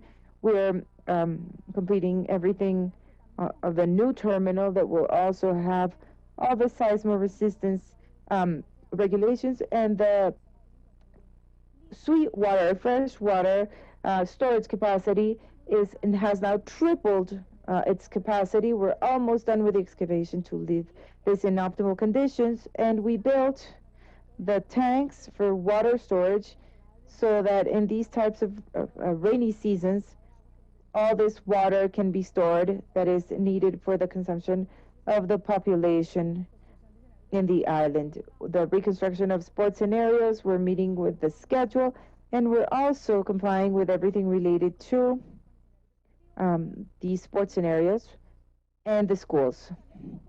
I want to tell you a little bit about a great project that we started to work on, which is the project of La Mojana. La Mojana is a sub-region, and here we're going to talk a little bit about, and I want to anticipate because we're going to talk a little bit about how we fund works in areas that are constantly affected by nature and by climate change. So in the first example, it's how the national government put all its financial instruments and all its capacities in front of one imminent disaster that destroys everything. In the case of La Mojana, it's an area that is flooded constantly along the years. And each year it's flooded, and in time, and with climate change and with river sedimentation, it has become worse and worse. So in regards to La Mojana, there are going to be several sources. One is the national government through the national budget, but also we're going to have the departments through their regional royalties funds and any other source identified that can contribute resources so that La Mojana can be protected. As I was saying, La Mojana is a sub-region. It's in the limits of 4 departments, Antioquia, Córdoba, Sucre, and Bolívar. It's below sea level, which makes it that here, when several rivers flow into the Cauca River, there is a larger amount of water flowing into the river, and when there's the rainy seasons, there are floods. Up to this point, it's fine. It's a sub-region that it gets flooded, but it has some natural streams that should be able to take all this water that is coming in. They should be able to take it out naturally and take it again to the rivers. It's not happening today, and why not? Because when I have streams that should have a certain depth because of sedimentation in the rivers, then I have them that they're this deep. So all the water that has to go through here that should be taken in this kind of depth is taken by a much lower depth, so it overflows, and clearly absolutely everything floods. Recently, we just had 35,000 cows that were lost. We're talking about a community of close to 100,000 families, close to 600,000 people live at La Mojana, and this has been recurring. And in 2010, it was decreed as an area of risk in which there have been works done, but that have not been strong and concise enough to be able to solve the problem completely. So there's 11 municipalities here from 4 departments that are completely affected by the risk that they suffer each year and that they're practically underwater. So what should we do? And here I want to start showing you the images. We have 2.5 billion pesos projected to be able to do investments, important investments in the Cauca River, in the Nechi River, in the San Jorge River, and everything related to drainage of the rivers. And I show you here some videos of what La Mojana is like from the air. We flew over La Mojana, over 15 minutes in the airport, and you see 15 minutes of complete flooding. Why does this happen? Because a dam breaks in an area that is called Carregato, and absolutely all of La Mojana is flooded until it gets to Cordova. So here what we see is a complete risk that is imminent and an imminent disaster because of climate change and a greater sedimentation of the rivers that is also caused by illegal mining and the river population and municipalities that are along the river and that don't have wastewater treatment plants and that just pour their waste to the rivers and they drag all the sediments until they reach the Cauca River, Magdalena River, and then in Bocas de Ceniza in Barranquilla.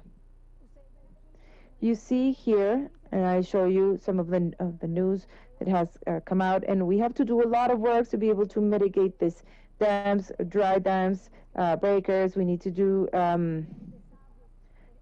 some water treatment areas and pumps so that the canals that take the water can reach these pumps and take all the water, the water mass there. And this means works of over 2.5 billion pesos that must be shared along the time of the works that we're estimating that it's close to 5 years. When we look at the sources of income to be able to fund this huge work of the national government that needs to be commissioned next year after the end of the government, the office of President Duque. These are sources that are in the future, but the resources are needed today. So these future sources need to be brought to present value and see how we put these resources today to be able to hire or commission these works. So what are we looking at? We're looking at sustainable bonds that seek to be to invest in green works, but that are also sustainable for the community and that are also that serve so that the community can develop and can keep growing in an organized and sustainable manner in time. We've thought about the sustainable bonds mechanism because it's a formula that will allow us to be able to balance a little bit everything related to profitability.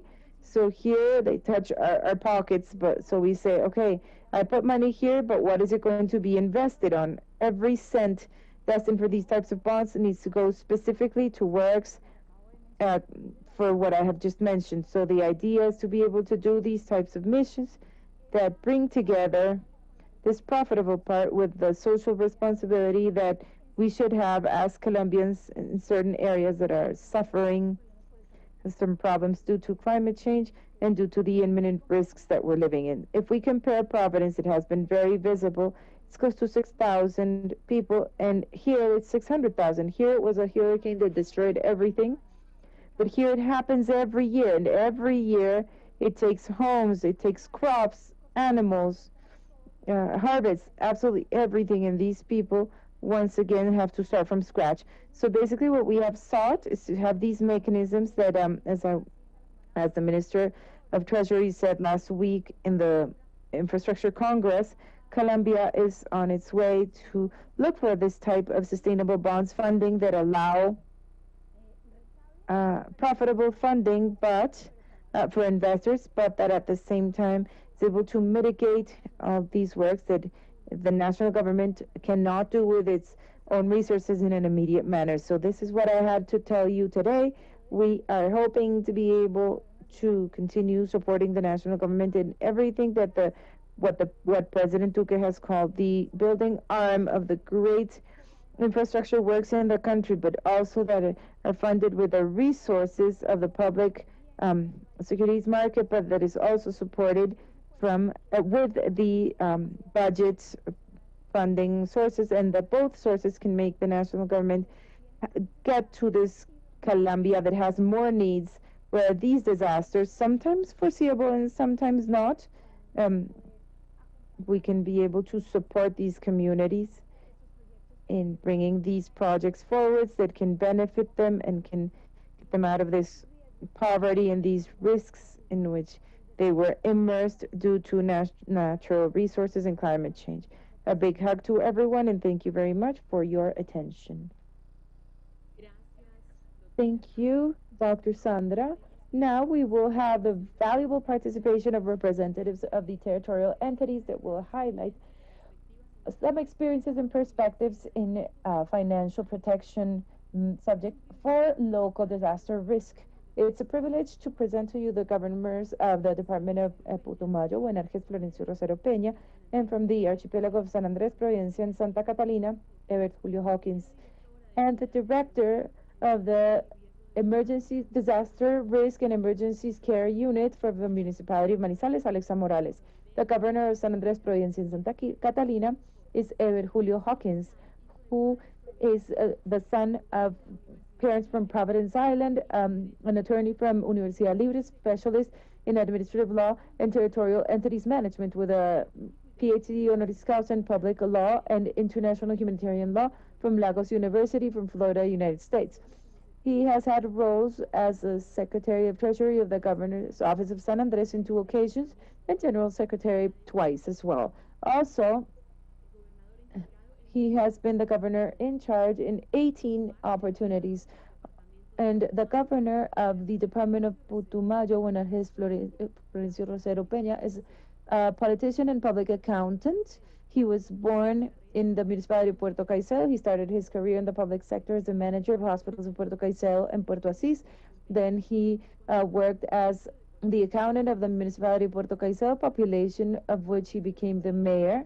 And he was then the regional director of the Ministry of Work in Putumayo, and he was also the advisor of the mayor's office of Villa Garzón in the Ministry of Interior. He was elected as governor in October 2019.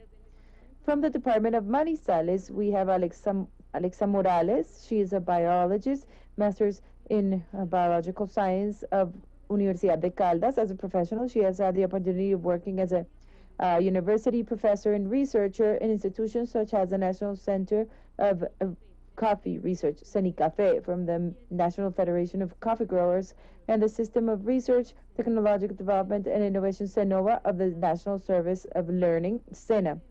Since 2020, she faced a new challenge as the director of the Risk Management Unit, director in the city of Manizales. And this city has been characterized by its resilience against natural threats. This space will have questions for each territory, and in these questions we will be able to see the experiences of the areas of high exposure to different threats in the country in terms of care, prevention, and knowledge of disaster risks. So let's start with the first question, which will be for the Department of San Andres. Governor Hawkins, what were the sources of resources that the archipelago had access to be able to tend to the effects caused by the natural events Iota and Eta?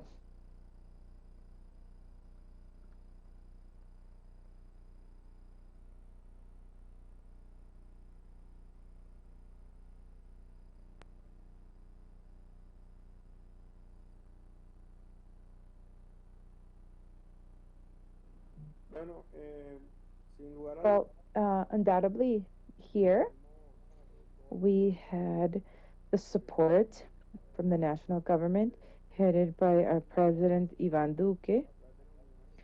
Through the risk management unit, we were able to receive some resources, important resources, that for San Andres add up to 9,700 million pesos to be able to repair homes that weren't severely affected, as well as those that had greater severity. This case, around the beginning of the month, the risk management unit transferred the sum of 8,200 million pesos to help the cases of San Andres. And now for the reconstruction of Providence Island, the resources have come from several sources.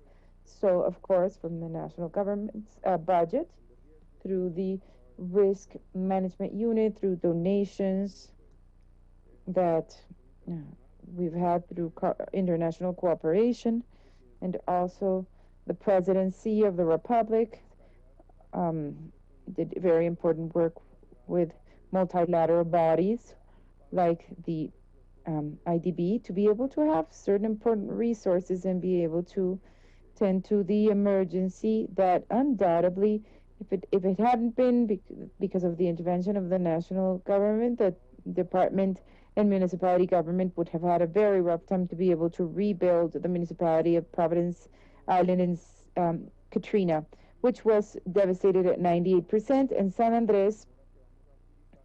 And we have had a delay that we are going to speed up with the resources that I manifested that come from the risk management unit, and we will also be able to give our own resources for 2022 to be able to significantly tend to most of the cases that need this investment, especially homes that were severely affected.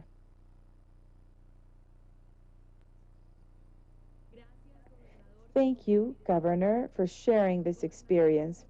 Governor of Putumayo, could you tell us, from the perspective of efficient management, why is it relevant to have a disaster risk financial management strategy and how its adoption and implementation can contribute to the current process of sustainable development in the Department of Putumayo?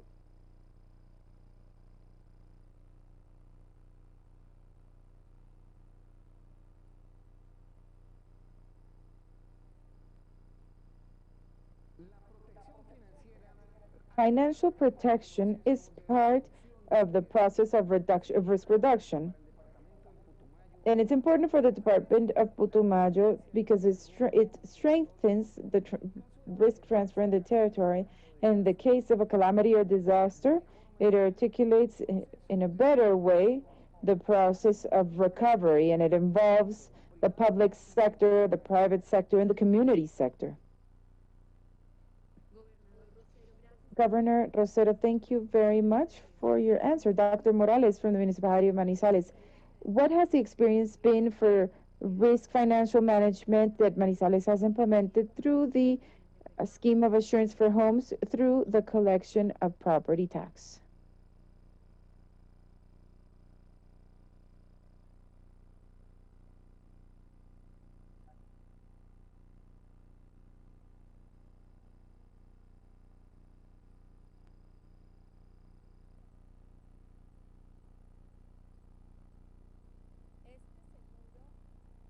This insurance consisted on a voluntary payment of a risk premium uh, with an amount that is proportional to the cadastre value of each um, property, and it was collected through the property tax every 2 months or the total for the year. In 1999, this collective insurance was born through Agreement 440, and there the municipality of Manizales implemented this program, and it has two modifications in year 2000 and 2005, where finally it was fixed as Agreement 0614 with the purpose of looking for the assurance of the properties that were not exempt and include the exempt properties corresponding to social strata 1 and 2, thus protecting the most vulnerable population in the city.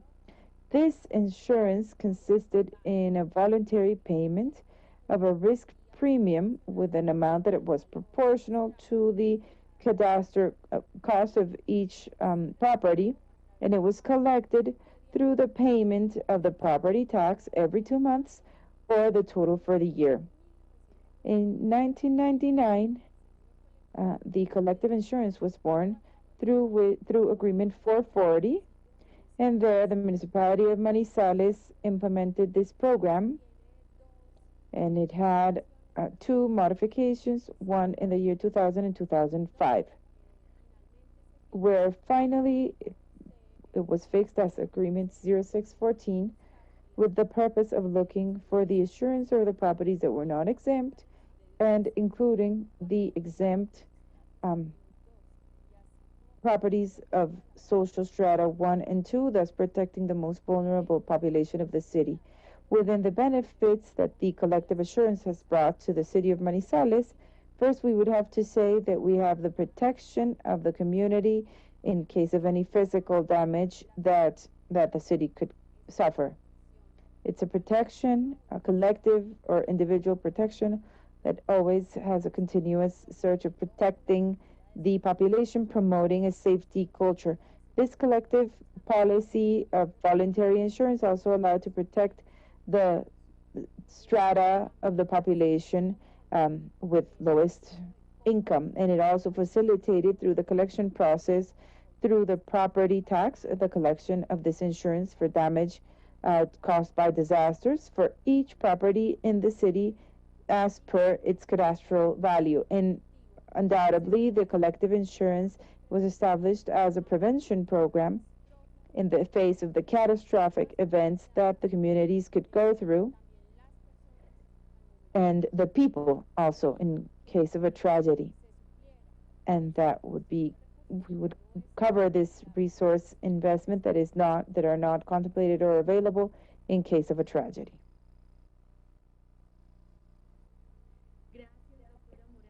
Thank you very much, Dr. Morales. What you're mentioning is very relevant for the discussion. It opens a space so that you can tell us, or they can tell us, in line with what Governor Hawkins was telling us, if you consider relevant for the archipelago to have financial protection instruments to be able to face the effects of natural events like ETA, IOTA, and other similar ones, or maybe some of different characteristics.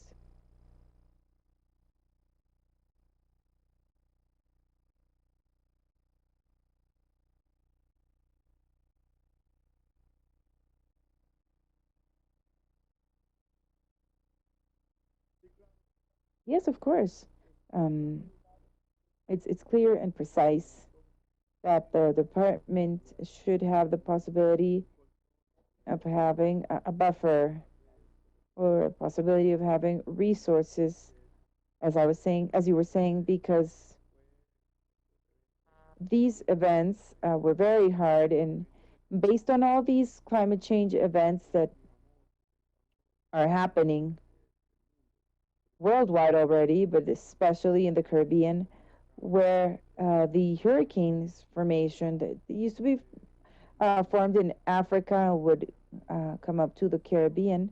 Now the geographic position that we have had always been in, because of the way in which hurricanes had behaved, well, they would hardly hit us so strong. But now it's a reality that climate change has allowed to have in San Andres and the archipelago the formation of storms right above us practically, or south or east of us. And it's an important risk, and we do have to have the possibility of having financial planning so that in case of a situation like you already mentioned, being ETA or IOTA, the department has this immediate availability. Because I reiterate, if it weren't because of the support of the national government headed by the president, it would have been very complex for us to take care of this. So we also know that in our territorial autonomy, one of them is a financial part, but we have to be ready for these events because given the geographic location and the distance of continental Colombia, we have to have the possibility for response. And for this, unfortunately, we need resources. Without resources, there's no way of overcoming events that are so complicated like the ones that we had to go through. Thank you, Governor Hawkins.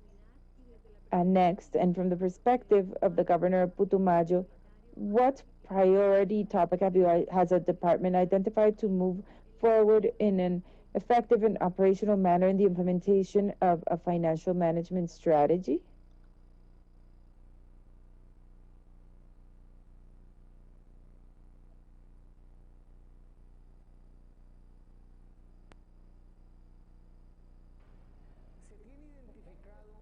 We have identified as a priority in the Department of Putumayo to draft an operational plan for the implementation of the strategy for financial protection and also having the support of the Ministry of Treasury and the World Bank.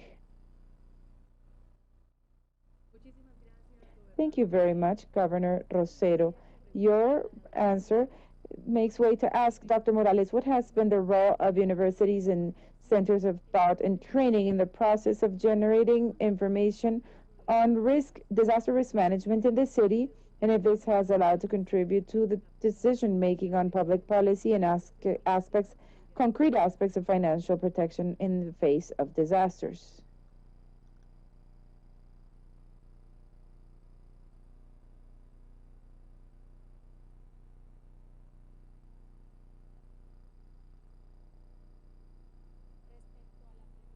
In regards to the question of what the role has been that the universities and thought centers in Manizales universities have been very active in this process between the year 2012 2015. There was an important resource that was allocated by Corpo Caldas with the purpose of bringing together efforts for risk management through the knowledge and development of information systems in the municipalities. There, with National University, there was a consultancy that took place with the purpose of the modeling of the expected annual loss with financial protection purposes.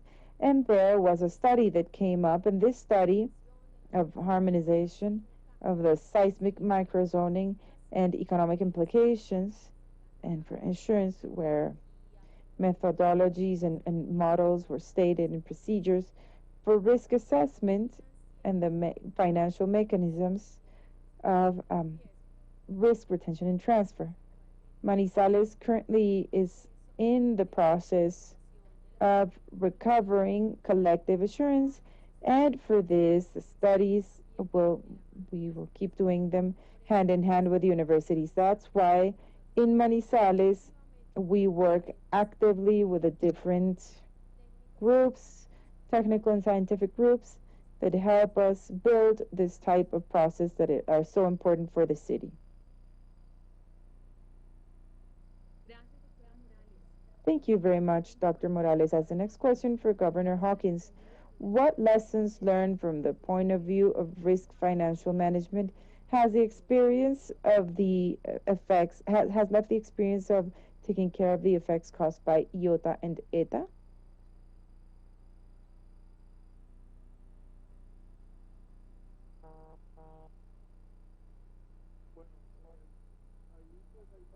Well, here there are several things that we've had to analyze to update the disaster risk plan. And it's important to do this because here we also have to have the possibility of calculating, even though the effects are of storms or in hurricanes, we cannot measure the impact because we don't know how it's going to happen. We do have to be ready at any moment to be able to take a hurricane in this category. In the history of the archipelago, we had the presence of two hurricanes, one tropical cyclone and one hurricane of category 5 that severely affected Providence in 98%, causing very important damages in San Andres Island, especially in the south of the island. And this helps us understand that we have to have a plan, a management plan that is right now in the process of updating, and in the territorial planning plan we have to include these topics. And not only this, but we have to have the resources allocated to be able to urgently tend to any situation that were to arise. And here we already know that hurricanes have a time in which they begin forming, so a period in which the entire Caribbean area has to get ready for when the formal hurricane season is announced. So the experience mostly has led us to know that we have to have an entire protection plan to property and a plan to obtain the resources, being with our own resources or in coordination with the risk management unit that have been supporting. And we should have a great bank of materials to be able to take care of any kind of situation and everything necessary to be able to guarantee the timely um, attention to the archipelago, not only depending from the resources of the national government or international cooperation funds, but also have our own resources, obviously very well planned after what the risk plan gives us. So basically, in this financial topic, this experience makes it clear that we need resources, and the amount we will never know what the way how the phenomena is going to be, but we do have to have an important buffer to be able to take care of any kind of situation in a fast and urgent manner, even though we hope it will not happen again, at least in the next few years. Thank you, Governor Hawkins, for your answer. And continuing with the plans in financial protection of the territories, I hand the floor to Dr. Rosero so that he can comment on what sectors of the departmental environment have been considered as priority in the implementation of the strategy.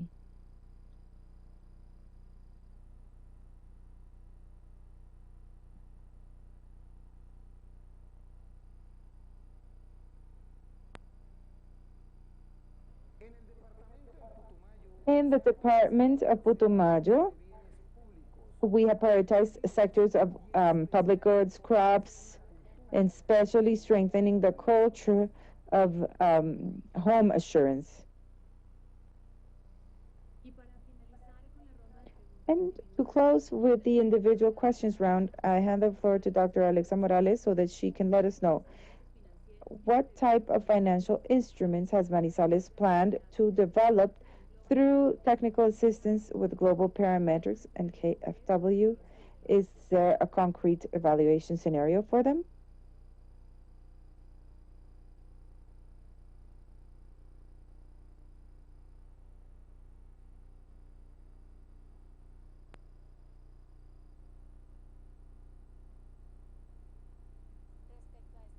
In regards to this point, the first thing that we would have to mention is that slides caused by the excessive rains are a recurring problem in Manizales.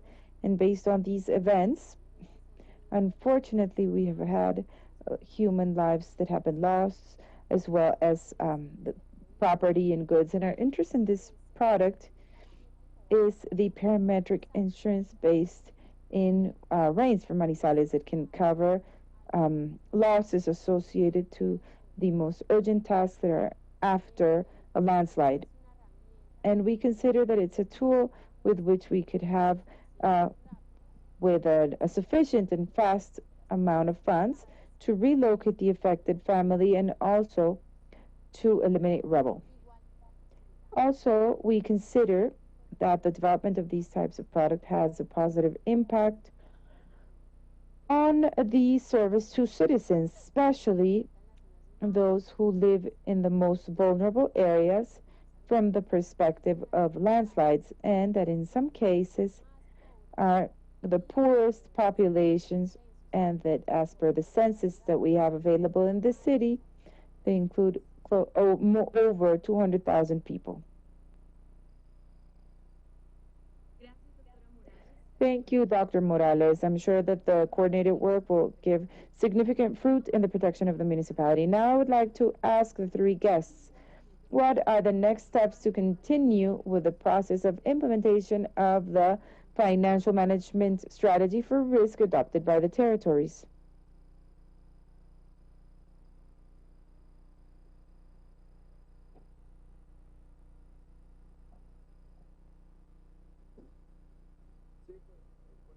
Well, with this plan that can give results after this study, there is where we're going to have the clarity on how we will be able to respond specifically on these issues. I think it's very important and vital to have not only the planning of the strategy as it should be, but also have a response through the way in which we're going to have a budget planning and planning the obtention of the resources that need to be guaranteed through any means. The funding, of course, to mitigate these risks that have been presenting. This, of course, so it's not just to do appropriations. We do need to do appropriations where the risk management plan that will be delivered in the next few days, gives us what is the financial preparation necessary, and also with the support of multilateral bodies that have the experience and the actual risk management unit. And we can also have important support from there to be able to have a financial buffer in the future that will allow us to face any type of event of this sort.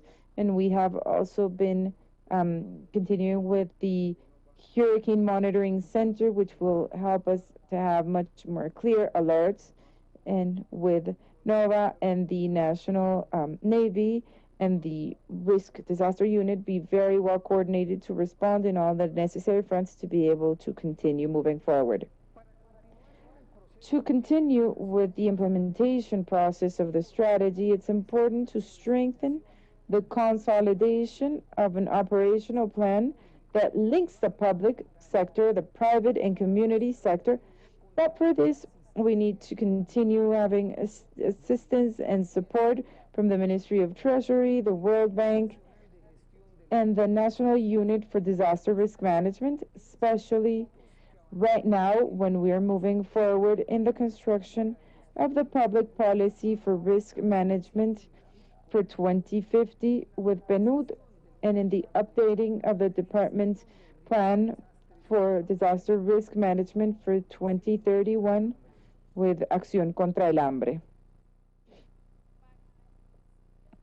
For the municipality of Manizales, and especially for this office headed by Mayor Carlos Mario Marin, we have received very happily the approach from the Ministry of Treasury and Public Credit to be able to coordinate and bring forward the financial protection projects of the city of Manizales.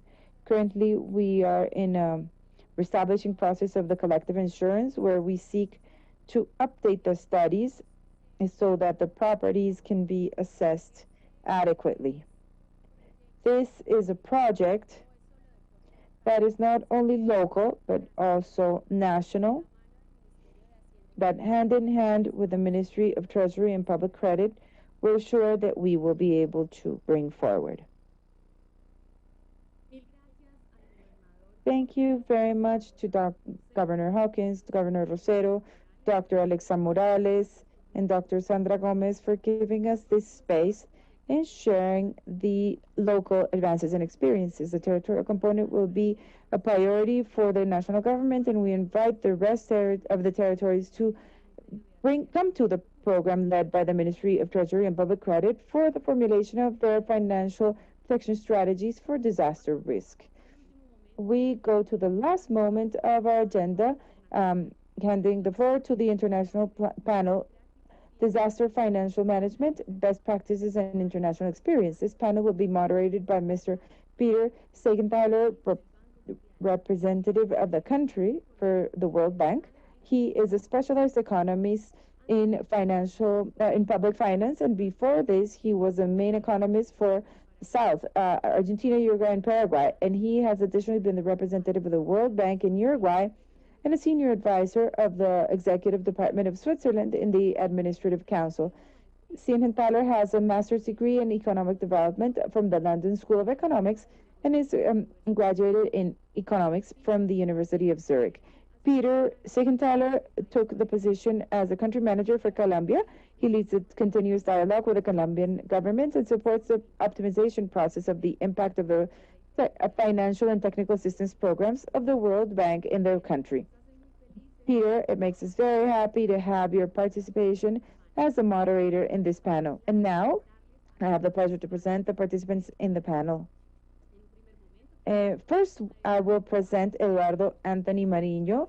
He's the sub-treasurer in charge of the Office of Treasury of Philippines of the Government of Philippines. Dr. Mariño, in his current position, supervises the operations of asset management, accounting, and treasury investigation. Before this, he was the director of the asset management service, supervising the management, cash management operations and investments for the office, and he has also worked as the head of the Division of Administration of Funds of the office for almost 5 years, from 2014 to 2019.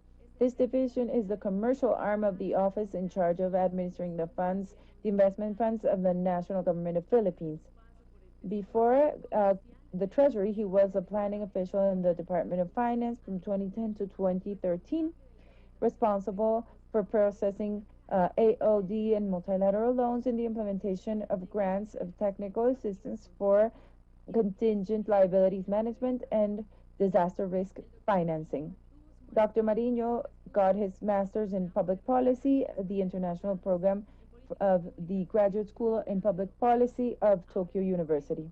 And now I present Jose Sergio Martinez, who is the coordinator of Seguros y Finanzas of the Subsecretary's Office of Treasury and Public Credit in Mexico. Dr. Martinez graduated from Universidad Nacional Autónoma de Mexico with over 20 years experience in the sector of insurance in Mexico, participating actively in areas of risk comprehensive administration and strategic and financial planning. In the private sector, his professional trajectory was focused mainly on risk comprehensive management, collaborating in insurance companies like Allianz Mexico, Zurich Seguros, ING Comercial America, which today is known as AXA, GMX Seguros, and HDI. In the public sector, he has worked as a director of comprehensive risk administration in Agrocemex and now holds the coordination of insurance and finance of the unit of insurance, pensions, and social security of the Secretariat of Treasury and Public Credit. Dr. Segentale, the floor is yours.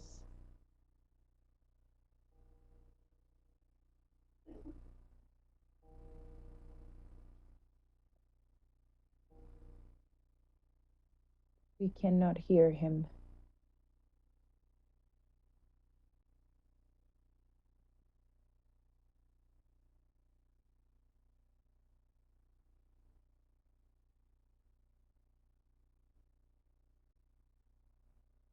Las secciones anteriores fueron muy interesantes. So the previous sections were very interesting, and they gave us the experience that has been so unique and advanced that Colombia has provided us on financial risk management. Several things I have information and very relevant experience. One of them is clearly of funding, but also of disaster risk, and it's a key component of a comprehensive vision of risk management. And from that vision, that comprehensive vision of risk management, that is a piece that starts with the identification. It goes through preparation and risk prevention and the preparation for disasters and their recovery. In this context, that I think it's also important to emphasize on the fact that financial protection complements but does not replace these other risk management measures.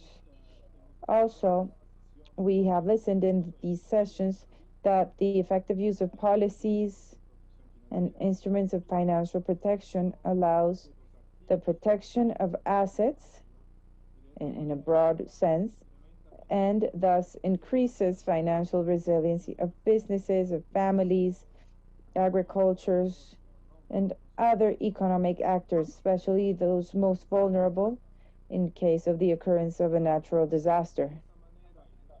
This way, and once again, I think this shows us the example of Colombia, that for public policy, financial protection is a critical component in the management of contingent obligations, therefore in fiscal policy, seeking to reduce the role of the state as insurer in the final instance. For us, as the World Bank, and Thomas already spoke about this at the beginning, it's a great priority to help the countries to adapt financial protection solutions as part of their financial strategies. And I think that the case of Colombia is one of the most prominent in regards to our assistance. But we also have a broad experience in providing assistance to other countries in the world. And with these words, I wanted to start with this panel that brings us the international experience. We have three different perspectives. First, the experience from the Philippines with Gerardo, then Mexico with Sergio, and also very, very relevant to have the vision of the market provided by the Forum for Development for Insurance with Ruth, who will be also here with us today. We organized the panel in the following way. There will be a general question to start with the three panelists, and followed with two specific moments for each one, and then we will have 2 minutes per answer.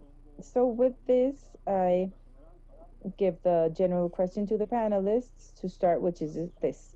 Based on your experience, what are the main lessons learned in the implementation of financial protection instruments in disaster risk? I would like to start in handing the floor to Eduardo so that he can give us the perspective of the Philippines. Okay. Thank you for that question, Peter. So for me, there are two main lessons. Number one, disaster risk transfer instruments like cat bonds, parametric insurance, and catastrophe swaps must be justified in the context of broader disaster risk financing strategy. It is difficult to secure stakeholder and policymaker support if risk transfer instruments are presented in isolation. A single instrument cannot address all disaster risk financing needs, so it is really easy to find things to criticize in a specific instrument. Second, there really is no best single financial solution for disaster risk that will apply to everyone. So there are only financial solutions appropriate to the needs and circumstances of a country. So the right choice of instrument, the right type of disaster to be covered or disasters to be covered, whether earthquake or typhoons, and even the right payout triggers, whether it's modeled loss, cat-in-a-box structures, and any other payout trigger there may be, will always depend on the specific circumstances a country finds itself in. So those are the two main lessons for me, Peter. Thank you. Thank you, Eduardo. Ahora invitamos a Sergio para que nos... Now we invite Sergio to tell us a little bit about his opinion.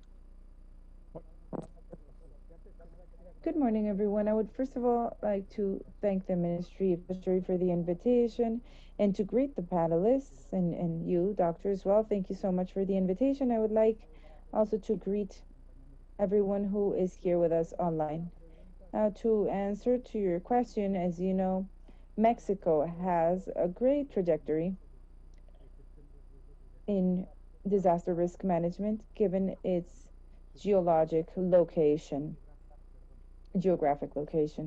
We are exposed to hurricanes, we are in seismic areas, volcanoes, etc. However, I think that one of the first lessons learned, and I'm going to go back a little bit before the financial part of the financial management for disaster risk management, is to have a full awareness that a disaster could destabilize the economy of a country. And this happened in 1985 with the earthquake. It devastated Mexico City. A lot of buildings collapsed, a lot of people died. And after this moment, the awareness was created in the government to have resources to fund these types of events. In this sense, after this catastrophic event, we created the National Civil Protection System and at the same time allocated funds for disaster management. So I think that this is the first milestone. It's becoming fully aware that disasters can economically destabilize a country. The second moment is the resource allocation that happens and that should be legal. And in this case, we assign them through the budget law, and it's done year by year, and it's assigned 0.4% of the purpose of the budget of the federation. So it's legal. We have the resources to do it, and then we have the moment of the operativity and the transparency of how the resources are assigned to these types of events. But as you were mentioning, also the financial component is not the only component. In this same way, we also create a fund for disasters prevention that complements ex ante the occurrence of a catastrophic event, the prevention of these types of events. And then we have the creation of the database to be able to measure the exposure of the federal government, and thus by the adequate instruments to be able to face these types of events. And then finally, to conclude with this question, Mexico has a long history in the placement of catastrophic bonds. We were the first sovereign country to issue a catastrophic bond in 2006, and since 2011 we've had the protection of a catastrophic risk that on average gives us a protection for 5,000 million pesos. So I could say this in very general terms, which is what Mexico has done in this case. Thank you very much, Sergio. And with this, we hand the floor to Ruth to give us the perspective of the private sector. Thank you. Thanks for the kind introduction. And before I reply, I'd like to thank the Ministry of Finance and Public Credit for the invitation to participate. And I'm delighted to represent both Guy Carpenter as part of Marsh McLennan, as well as the Insurance Development Forum. And it's an honor to be here. My fellow panelists have raised some important considerations, and I'd like to add some additional thoughts. Projects need to be built around clearly defined policy priorities and driven by demand from government counterparts, especially from ministries of finance.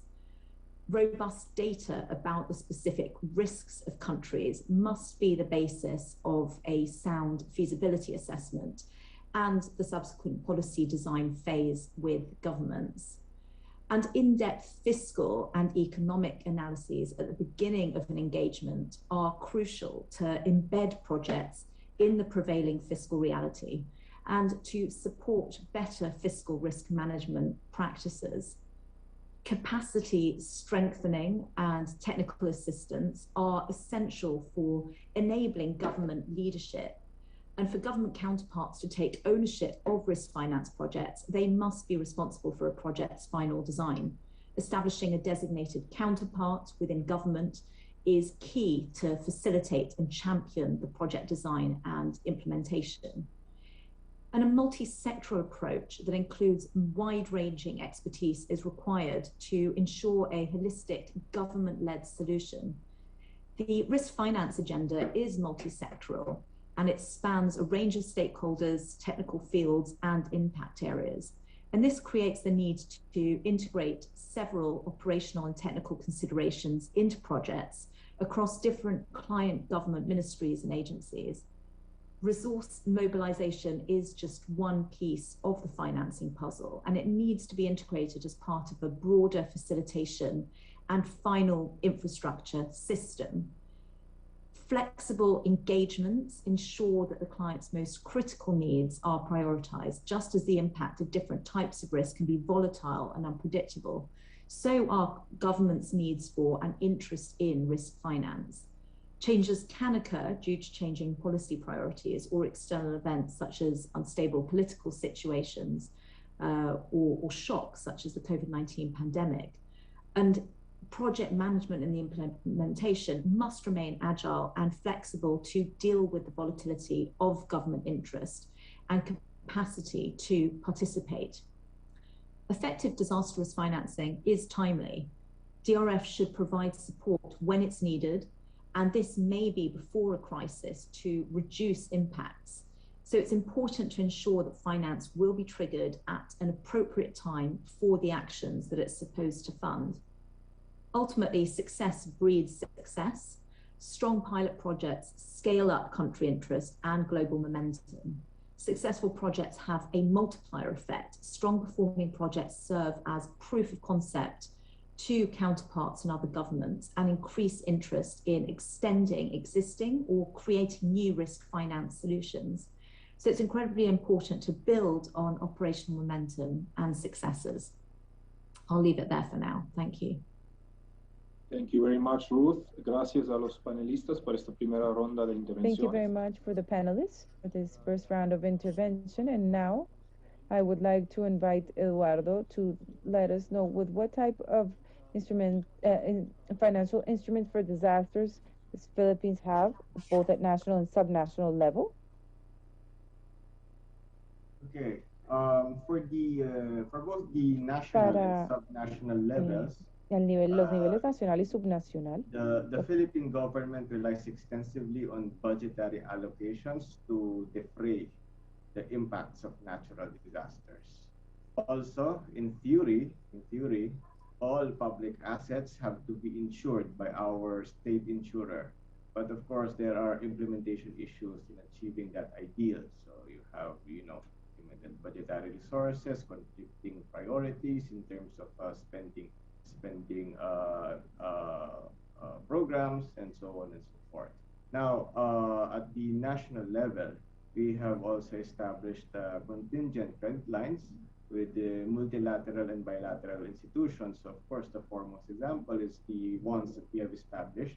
The CAT-DDO we have set up with the World Bank about I think at least twice already over the last decade. So both $500 million each.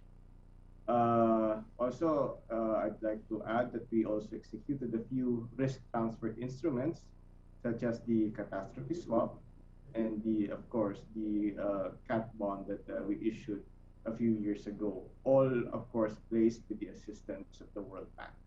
So thank you. Thank you very much, Ed. Tal vez con esto pasamos a Sergio otra vez. Maybe with this we go to Sergio again.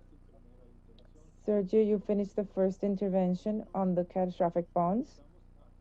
And we invite you to elaborate a little bit on the role of these catastrophic bonds in the disaster risk financing scheme in your country. Yes, thank you very much.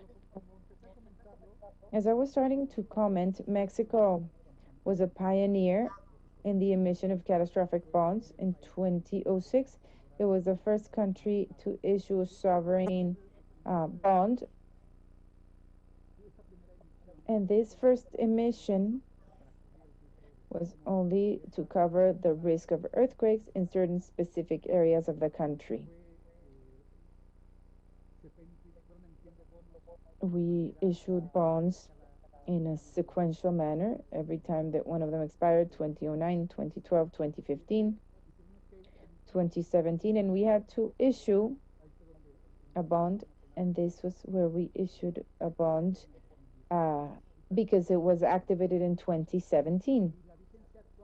And the current activity that I had to participate in fully has been the most efficient in terms of risk modeling, in terms of minimizing the base risk, etc., etc. But in general terms, the catastrophic bond is part of the general management and financing strategy for risks of the trust fund that you speak of, Fondem. last year. It was extinct. However, the program, the Fundem program, is still alive and it operates in almost the same way. So if we saw the strategy as layers, all the dependencies of federal public administration have to acquire their insurance against equity goods in a first layer. In a second layer, we have the catastrophic insurance, which is 50,000 million pesos, and maybe coming together with the insurance because they're not one over the other completely, we have catastrophic bonds. So this means that in the first layer, we have these events that have more frequency and would cover the infrastructure, the federal public infrastructure. Also, federative entities need to be insured to be able to access the funds of the Fundem program. In this second layer, what we try to do is to cover these events that could be in a probable maximal loss of between 95% confidence and 98% confidence. So extreme events. And the catastrophic bond is placed for events that are above a probable maximum loss of 99%. Very, very extreme events. Now, the difference between the traditional insurance and the bond is that the traditional insurance needs a traditional adjustment that sometimes takes a long time. For example, in 2017, both instruments were triggered and we recovered from the catastrophic insurance 4,000 million pesos out of the 5,000, but we recovered them 2 years later. However, from the catastrophic bond, we recovered $150 million, and 2 months later, we already had them in the treasury of the Federation. And the strategy is to receive the resources very quickly to tend to the emergency and recover and rehabilitate and begin our day-to-day activities of the municipalities and entities that were damaged. So the catastrophic bond, we have it as a tool to obtain resources very quickly and be able to face the emergencies. Thank you, Sergio. Now we invite Ruth to give us a few recommendations to strengthen and increase the use of insurance against disaster risk, both at national and subnational level. Ruth? Thank you. So I'd like to make 6 specific recommendations. Firstly, it's important to invest in open source models that provide a long-term view of risk and which are proactively linked to insurance solutions. Identifying risk is a fundamental first step in seeking to manage it. Modeling techniques and approaches led by the industry over the years have played a critical role in building resilience. However, in many countries, the absence of a coordinated and central approach to understanding risk remains a significant challenge. Risk assessment programs and activities are outsourced in many countries as part of ongoing projects, rather than being built in or mainstreamed into government processes, which means that opportunities are missed to enhance such capabilities within government departments. The second recommendation is that joined up policymaking should put risk models and analytics at the heart of national development strategies. Shared analysis and dialogue around risk is essential for developing inclusive responses. Risk and its management are inherently political, with vested interests, institutional competition, and administrative bureaucracies, which can impede coordination and cooperation efforts. But establishing mechanisms that allow for a shared and inclusive dialogue around risk will be essential for effective risk management. Recommendation 3 is to foster insurance innovations that can respond to a changing risk landscape. Insurance innovations need to incorporate a dynamic, long-term, and adaptive view of risk into modeling and pricing. Digitalization, including big data and machine learning algorithms, has the potential to substantially increase the impact of risk finance and insurance on resilience. An application should include the improvement of risk analytics and modeling, more accurate forecasting capabilities to promote early action, development of more sophisticated triggers for more effective and reliable parametric insurance coverage, and speeding up claims settlement and payouts. The fourth recommendation is to strengthen dialogue between insurers and policymakers. The fifth recommendation is to converge insurance, humanitarian, and development agendas. Developmental and humanitarian efforts must be connected effectively to financial systems and integrate all lines of defense around the risk management cycle. Public-private partnerships are needed to ensure that the risk capital and expertise of the insurance industry are made available in products designed appropriately and channeled towards the poorest and the most vulnerable and the marginalized. And collaboration and stakeholder engagement will be essential in this regard. And lastly, recommendation 6, it's crucial that we promote and invest in risk literacy throughout society. Investment to build capacity of risk literacy is not simply about making people better able to use insurance mechanisms and tools. Instead, we must emphasize that risk literacy and insurance support 3 crucial aspects. Firstly, the provision of essential information for decision making. Secondly, mechanisms through which public policy processors, policymakers, and insureds can objectively engage around considerations of risk. And lastly, prudent and effective decisions for policymakers and the establishment of necessary systems and rules to manage risks actively in the short, medium, and longer term. And by investing in widespread risk literacy, we can make possible the range of other recommendations that I've made. Thank you. Thank you, Ruth, for these insightful recommendations. Ahora, Ed, nos hablaste. Now, Ed, you talked to us about the importance of using contingent lines on risk management because or by your government. So it would be interesting if you could let us know how it helped to have this type of a financial instrument like the CAPTIDIOs to face the impact of the pandemic specifically. Okay, so the in financial instruments, meaning contingent credit lines, well, the Philippines has been fortunate in that we have always had ready access to the domestic and global capital markets when it comes to borrowing to fund our budgetary requirements. However, in the first 2 weeks of the after the Philippines imposed the COVID-19 quarantine protocols, which was back in March of 2020, access to capital markets became extremely restrictive. No one was willing to part with their hard-earned cash to fund, to lend to us so that we can respond to the pandemic efficiently.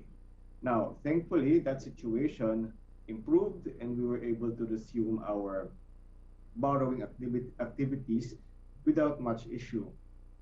But if that situation, meaning the restricted access to capital markets continued, then these contingent credit lines like the CAT-EDO would have been very critical in ensuring that the government can actually continue its operations and respond to the pandemic. So that's all from me. Thank you. Thank you very much, Ed. Ahora pasamos otra vez a Sergio. Y hay un poco entrando. Now we go again to Sergio, and they're looking at the territorial topics. We'd like to know what have been the mechanisms from the federal government in Mexico to support the subnational entities in the improvement and increasing of catastrophic insurance. Yes, thank you. In regards to the subnational governments, as a part of these operation guidelines of the natural disasters program, the federative entities can access to up to 50% of what happens due to a natural risk to the funds of this natural disasters program. And this is an aid to be able to obtain this benefit. The subnational governments have to have their policy against catastrophic risks. If they don't have this policy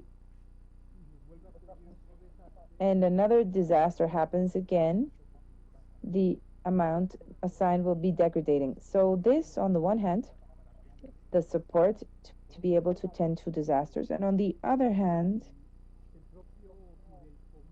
the trust fund, when it didn't exist, provided the support to be able to generate something that is called the risk management comprehensive strategy. And this is a study that consists of 3 stages.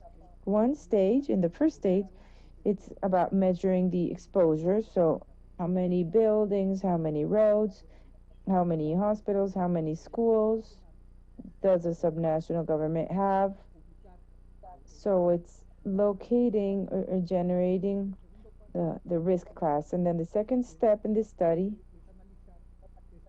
is analyzing these assets or this exposure. What are the main threats faced, like, for example, flooding or being in a seismic area, etc., etc. And then the third step of this comprehensive risk management strategy is the design of the resource transfer and assignment or allocation plan. So it concludes with an adequate scheme for the exposure and threats that the subnational governments are exposed to. This is one of the main support provided by the Fondena Trust Fund to the subnational governments, up to 70% of the amounts. Also, the subnational governments within the financial discipline units of the federative bodies have the obligation to constitute a fund for disaster treatment, and they could generate their state fonden, basically, to call it as such, to be able to attend to natural disasters. So that's how we could support the subnational government in these types of events. Thank you so much, Sergio. So we go to the last question, which is for Ruth, and we would like to know from her, what financial instruments could the governments consider to transfer part of the cost of epidemics and pandemics? Thank you. So at Marsh McLennan, we formed a pandemic task force approximately 2 years ago to respond to the impacts of COVID-19 and to identify ways in which we could support the development of risk transfer solutions. And we've engaged government stakeholders in over 40 countries globally. When the COVID-19 hit, many businesses of all sizes went unsupported, falling through the cracks of state support mechanisms that were often developed in a hurry. However, even as we meet today, there are no national instruments in place that will address future pandemics, which means that businesses all across the globe face uncertainty in the mid to long term. Most governments have provided some financial relief to businesses during the crises, but these are temporary measures that are not sustainable in the long run and can ultimately drain economies in the face of future pandemics. The way forward, therefore, requires close collaboration between insurers, brokers, and businesses, and between the global insurance industry and governments to create new public-private partnership vehicles that combine insurance capital with sovereign capacity to enable protection against systemic risks. We have valuable precedents from governmental-backed risk facilities that have been successfully enacted around the world for other catastrophic risks. such as Fonden and for terrorism and flood and wildfire and other perils. And just by way of example, I'll refer to the federal backstop, which was created by the US Congress in the wake of 9/11 for insurance claims arising from terrorist attacks. As a result, the government and the insurance industry shared responsibility. This enabled insurance companies to write terrorism policies, encourage businesses to improve their security practices, and allow the US to become more resilient to the threat. There is enthusiasm from the insurance and reinsurance industry to work with governments on public-private partnership solutions that can deliver a lot more than financial protection against pandemic risk. But the focus really must be on affordability. And although to some extent this might be a topic for government, insurers also have their role to play in designing cost-efficient ways to distribute and settle claims. Ultimately, with the right PPP solution, policyholders will take significant steps to bend the risk curve in collaboration with carriers, brokers, and risk advisors. And over time, a risk program can spur new technologies and ways of working and services, insurance products and processes to mitigate the enormous losses associated with pandemic. And that in turn can make pandemic risk a lot more manageable, save jobs, and create more resilient economies. Thank you, Peter. Many thanks, Ruth. Con eso, quiero agradecer a los tres With panelistas. this, I want to thank three panelists for sharing your experiences and their knowledge that's been so valuable here at the panel. I think that they provided a lot of interesting input and very relevant for dialogue here in Colombia on financial risk management. And also, I see that many of their ideas and contributions are very much in line with the design of this new strategy, and they corroborate their orientation or their view. I don't want to summarize all the points that you raised, but maybe I have 4 takeaways that I want to mention as a conclusion. First, clearly, the importance of implementing different financial instruments that are adequate to the needs of a country and of each entity and each sector. This is a point that Eduardo made that was very clear from Philippines. It's clear that a single instrument is not able to face all the risks that a country can have. And thus, the instruments for reflection and risk transfer need to be organized under a strategy, a general strategy that is layered, as Sergio said, that considers the need in money or time. So that's the first point that I take home. And the second one is the importance of designing a strategy that covers the entire territory on its different levels, and that is also integrated. This, I think, is fundamental, and to have a strategy, or to use it in financial instruments that are adapted to the different territorial entities, but also aligned to the national strategy to be able to have a common goal of financial protection. That's the second point. And I think that yet again, Colombia demonstrates this in the strategy 2.0, where it puts it as a big priority. The third point is obvious, but you mentioned it, several of you mentioned it, the importance of including and expanding the concept of risk and including pandemics and epidemics in the financial management strategy. And finally, is something that Ruth especially emphasized on the importance of creating the analytical basis and grounds in regards to data, that this is a great priority. And I think in this sense that this calls to the importance of working in a coordinated manner, both with the academy and with the private sector as well. And maybe this fourth point is the final message, general message, where risk management, financial management of disaster risk is a task that requires the integration and commitment of all of those involved. And with this, I want to close the panel. Thank you very much to everyone.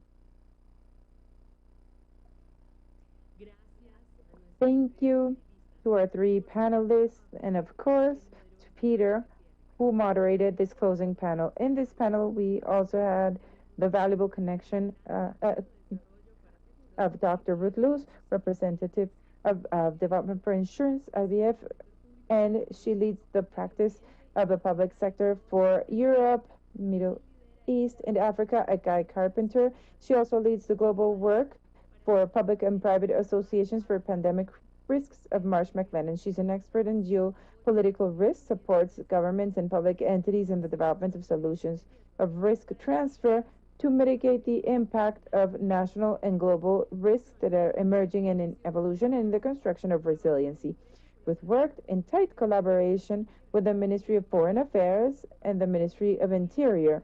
She has a master's degree in Interior Relations of the London School of Economics. We want to thank everyone who connected today with us from different cities of the world, and also to the panelists and moderators for having shared their experiences. Thank you so much to all the speakers for Colombia. Colombia is very proud to present the updated version of our policies document, through which undoubtedly we will strengthen our financial capacity at national, sectorial, and territorial level in the case of the materialization of disasters. Good afternoon.